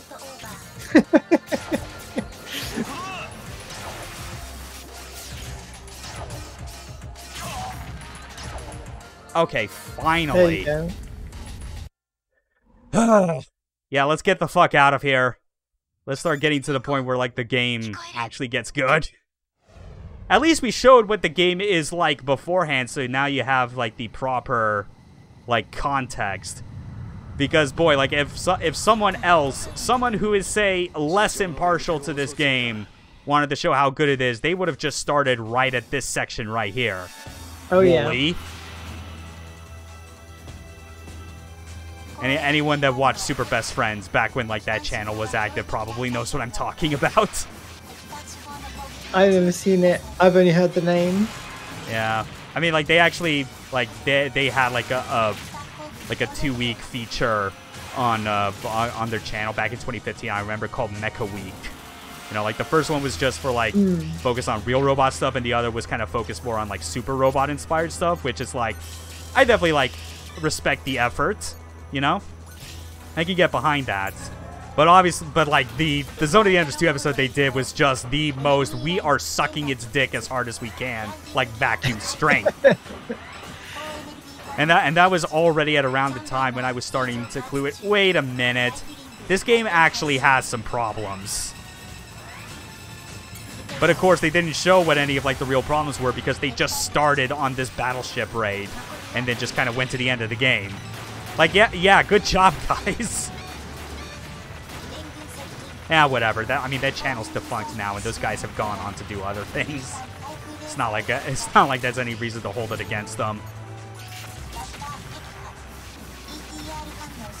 They promised nothing and gave us less. Or wait, no, we expected nothing and received less, or whatever. Like the joke tagline was that they would always kind of go with.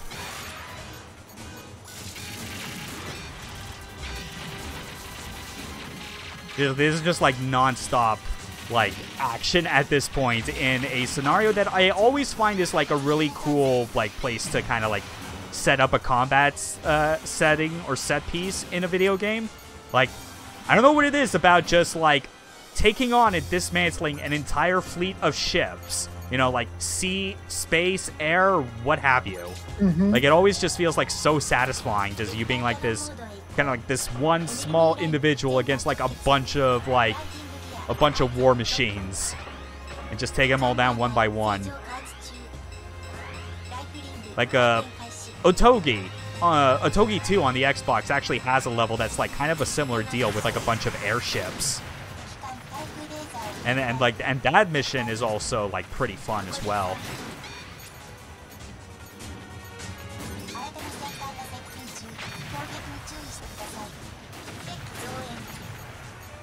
Okay. We just gotta keep working our way to at least, I think, 3 more ships. Avoiding their own giant lasers in the process. Yeah. I love a laser that just, like, shoots out and then changes direction. Yeah. I mean, I always appreciate a good little, like, wave beam effect where it's just, like, 3 separate beams in a triangle formation and then they start rotating. That's always Heck fun. Yeah. Imagine them as glowing missiles. Nice. Yeah, and this is obviously the point where it is like, more than anything, like once you get, like as part of the story, you get the full activation data for the vector cannon, and they were smart to make this like the place where you get to actually make use of it for the first time, to just blow up the cores on all of these ships.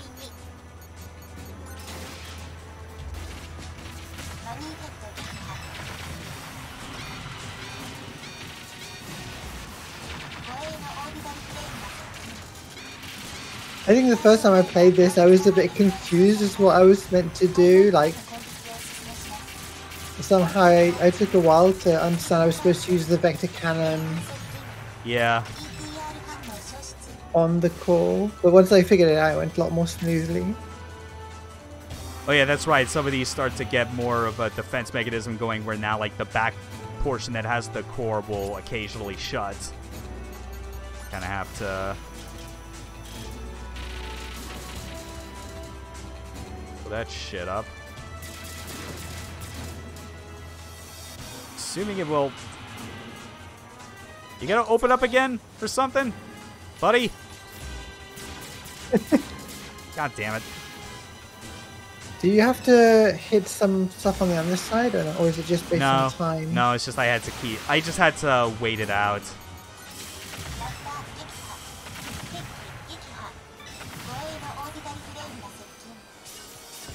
Oh, god damn it. Oh no. Ah, shit. Getting distracted by all these enemies.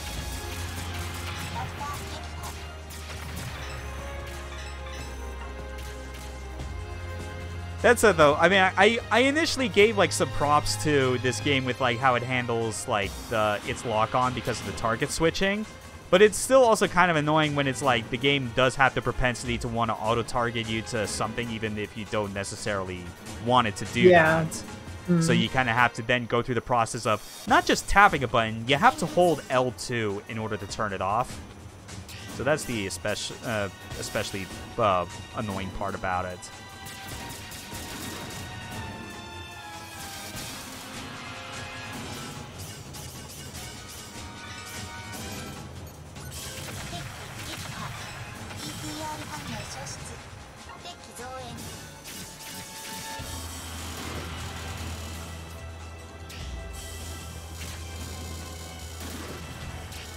Oh my god, please just kill him, you son of a bitch!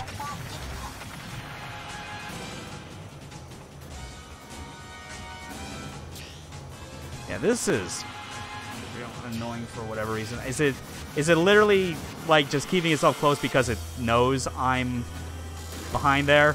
That kind of suck if that was the case. Yeah, it was. God damn it.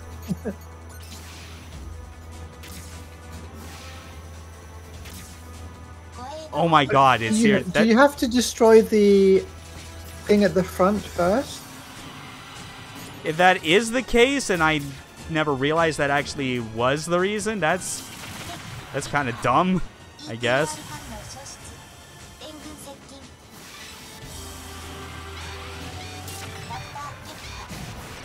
Oh wait, maybe just to get it to...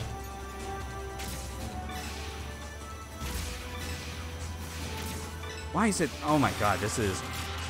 You know, fuck it, I'll get back to that another time. No idea why the fuck I'm suddenly doing so terrible on this section, because I've never had that happen to me before, where it just like the back keeps closing.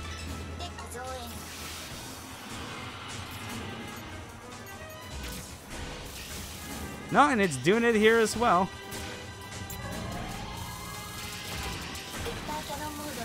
Oh my god. Camera's so dumb sometimes, I swear. You know, fuck it. We're just gonna... If they won't let me have the core, I'm just going to blow up every other part of this goddamn ship. You people suck.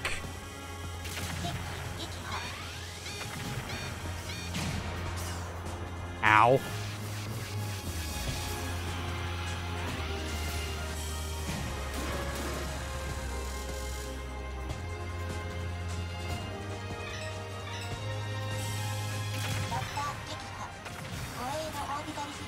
Use the tower. Huh. We'll see if that works, I guess. Yeah, it's not closing. No, Oh, now. there it goes. Oh my God. This is the dumbest thing ever.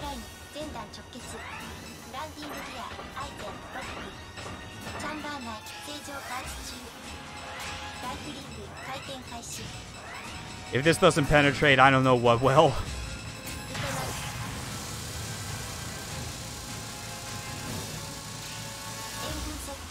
Fuck this thing.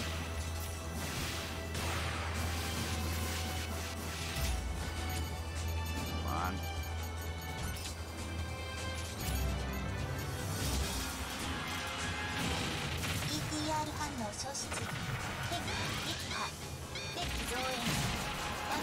Jesus Christ.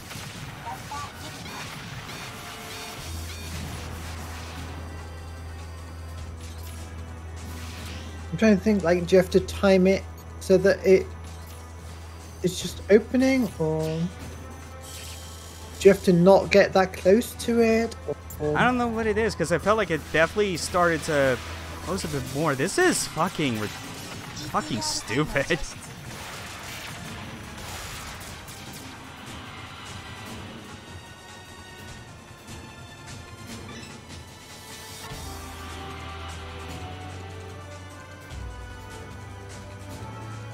Yeah, it's like it knows when I'm going to be, like, showing up there. What in the goddamn hell? I swear we'll get past this. I swear. Just, I do not know why.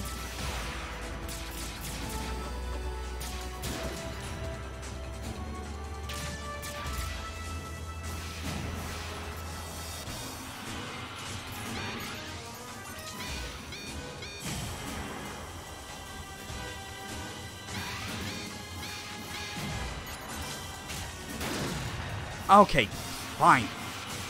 Is that... Okay, it's literally the cannon core. Oh my god. Like, it kind of shows just how, like, normally it's not an issue because... Get the fuck out of here!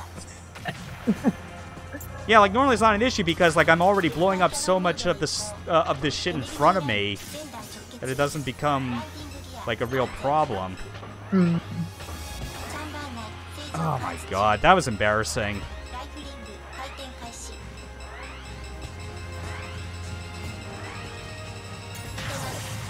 And fucking die.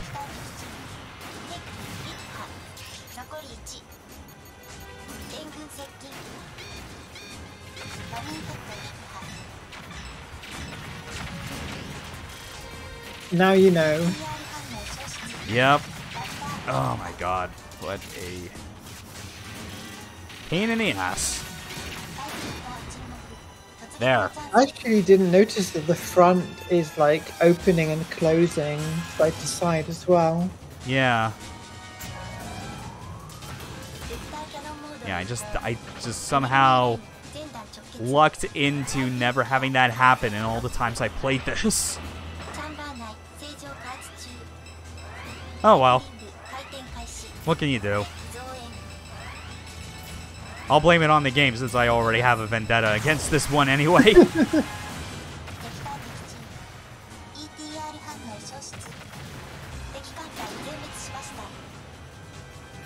But I mean, that's still a pretty fun section. At least, you know, when you do it right and you're not getting confused like I am.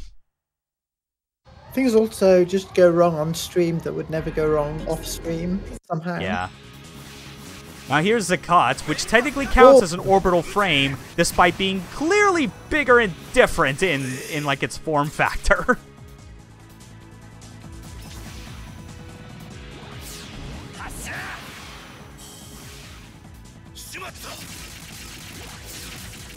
This is a very good fight against a giant orb.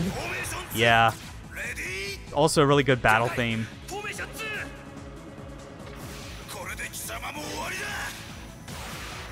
Like this boss more than anything is this would at the very least fit in like the realm of like a shmup, you know? Yeah. Got a bit of Ikaruga sort of vibe. Yeah. And this is all like the different moving pieces that it has, you know?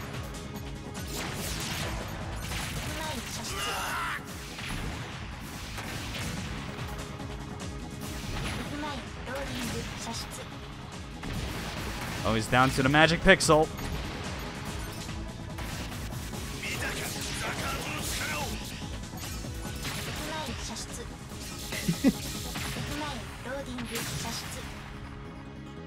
It's a very magic pixel. Yeah. There we go. Load-bearing pixel.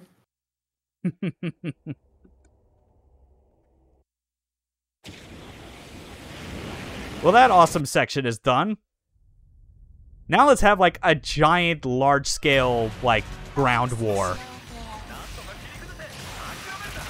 And this, like, kind of no matter what the release was on PS2, this was always going to be the frame rate it runs at. Yeah. It is definitely, like a point in the HD version's favor. You know, whether you're playing like the 360 or PS3 version that got the 2.0 update, or if you're playing Mars, because it's like this runs at a more acceptable frame rate to the human eye. Of course, yeah. There's so many enemies on the map here, but they're having to put in so much fog to hide most of them. Yeah.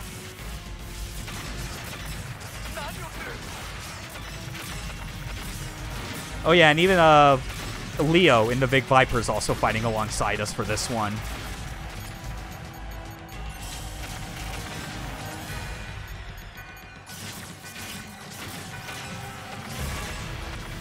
That's interesting, actually. With all of the enemies on the map right now, I wonder if it's doing AI level of detail.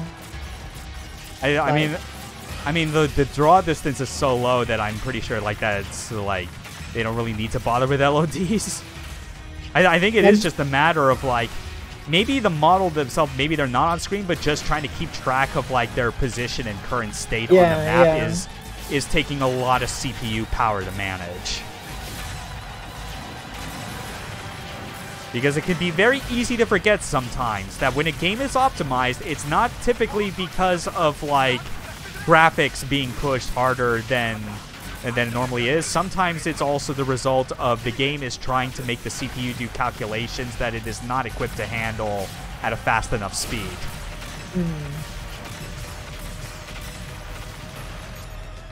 That said, though, as a fan of Ninja Gaiden 2 and the staircase, I can't say that I have any real problems with this game running in slow motion for this fight. The rest of the fights, I kind of do mind, but not this one. It kind of sells the the epic nature of it all. What is annoying though with this particular section is that you are also graded on this one, like with the residential area where you had to protect the buildings. And what you're graded on is how many of your allies survive. As you might imagine, with how much of a clusterfuck this is, I am not doing that. I don't care if they live or die. God, that just feels so good. You could look at the map and say, oh, there's a few too many enemies over there, I'll go help them out. But everywhere's under attack. I love planting a mine, switching to grab, picking it up, and then just chucking it somewhere. So you have like an extra like explosive projectile.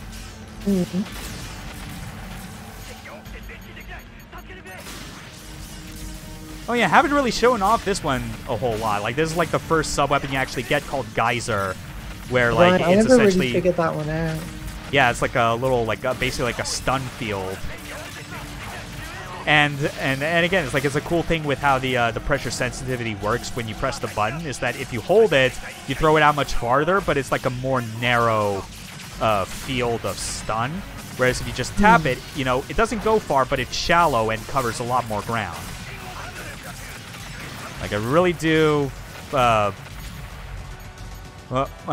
I still miss pressure-sensitive buttons, as underutilized as they were for, like, a lot of games on the PS2. But it was just so cool when it came about, because either it worked out really well, like MGS games, or it was hilarious as a joke, like the bouncer. Oh, what did it do in the bouncer? Yeah.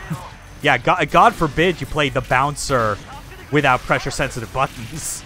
You'd be losing out on all those combos. Oh.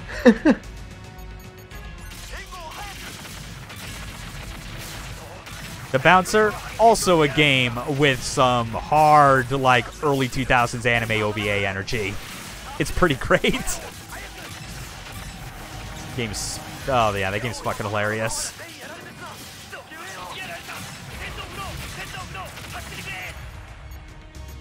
Let's see.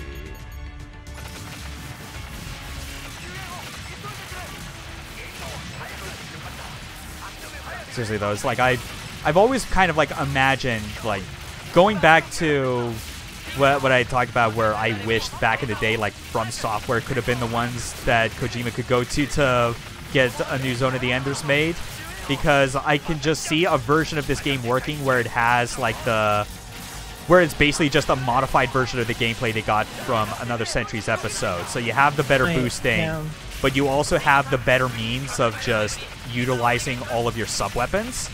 Because the PS2 games, like 2 and 3 in particular, let you use like a shift modifier system where you hold a button and it switches the function of all your like all of your face buttons and the 2 right shoulder buttons to different weapons that your mecha has equipped.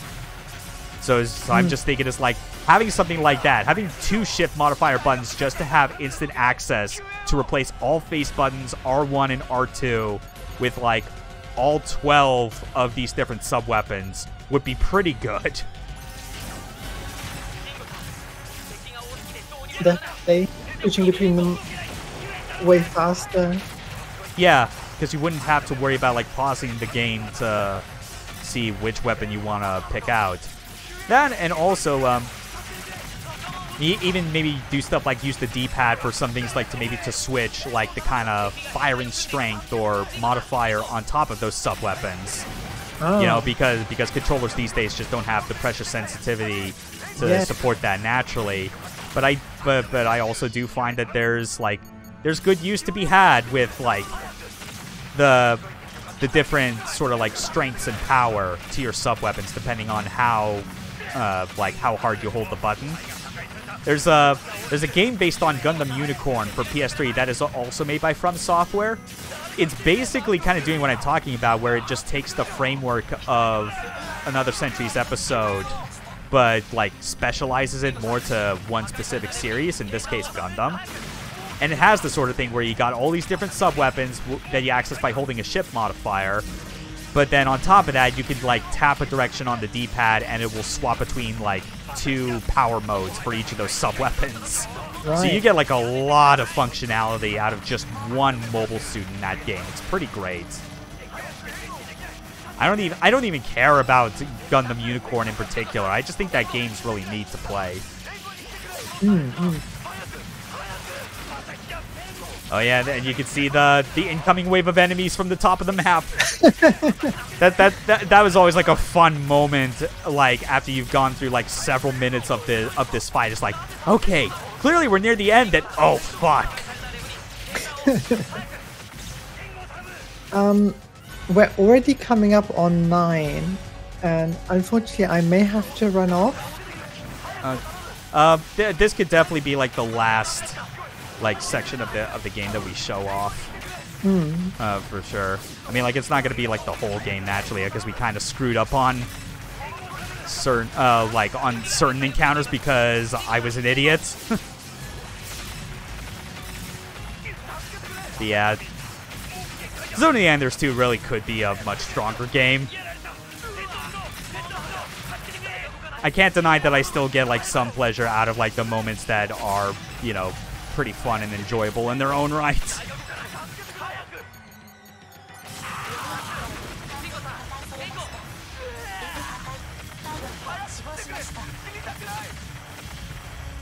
God, look at all those SOSs. It's not going well. Yeah, we're not helping them. They're useless. They should have gotten an orbital frame, losers.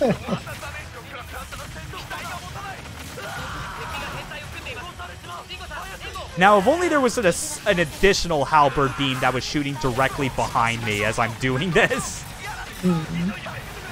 Just freaking rotate around and hit everything. Yeah, just spinning Death Laser Blossom.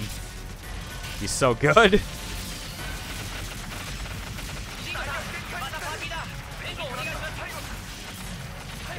Okay.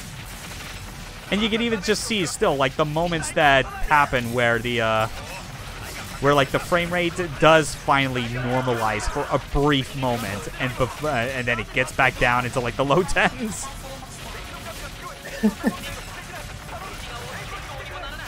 Yeah, but we're getting close, though.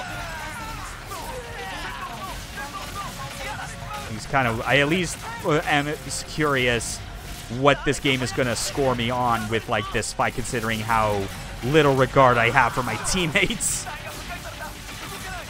So...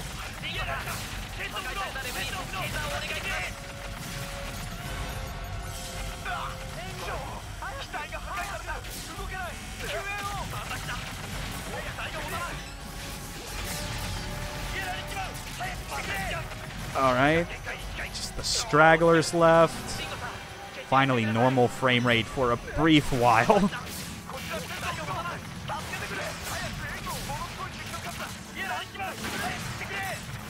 And yeah, this could only be so much more annoying if I was playing this in English and having to hear all these NPCs saying, "Dingo, help me," in just however many ways they recorded.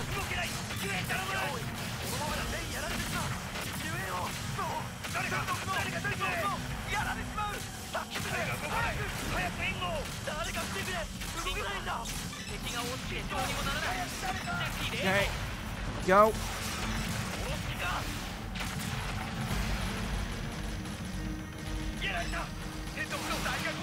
Kind of wish that, like, when there's just this few amount of enemies right here, that that they would all just, like, magically beeline to you and not be so stuck on all these remaining, like, NPCs.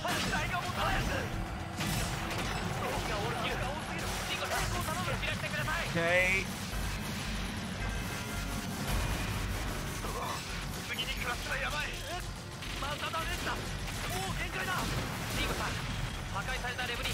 On. Just a bit more. Good. Seriously, this game desperately needs, like, an overboost. Like, this is the most effective strategy that everyone does. Yeah. There we go. Still an A. Again. Yeah, you did alright. Well, whatever. And this is the point of the game where we would finally get zero shift, which means we also now have, like, if this was normal JT, this would be us getting to the point where we've already had our sub weapons. But yeah, fuck it, that's it. Really sorry, but I've gotta run off. Yeah, it's no problem. Like, thank you for having me. Yeah, and enjoy the final fights of the game. Well, not on stream, actually. It was I was mostly just trying to get to, like, a good stopping point at, like, the finishing up the big fight was pretty much that. But like, I mean, because by this point it's like playing through the rest of the game isn't going to be that much different compared to how it would be if you were starting with regular Jehuti, because you now have all your sub weapons. And there's still, like, a couple upgrade forms that you get after this that override version 2. But yeah, I hope that was at least, like, a fun enough demonstration of this game, even with my even with me not being on the same wave as people where they act like this game is one of the best ever. There's ways that things could be improved, me playing as version 2 for most of it is to just try to highlight that I'm trying to make my own fun where I can. But oh well. You'll at least see now, once we get to some games in the next coming months, I'll be referring back to this game and being like, look at where it has been succeeded right here. Yeah. Oh well. but you have a good one, Millennium.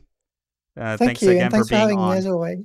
Yep, and look forward to next week, where we'll finally be getting into some Macross for real with Super Dimension Fortress Macross on the PS2.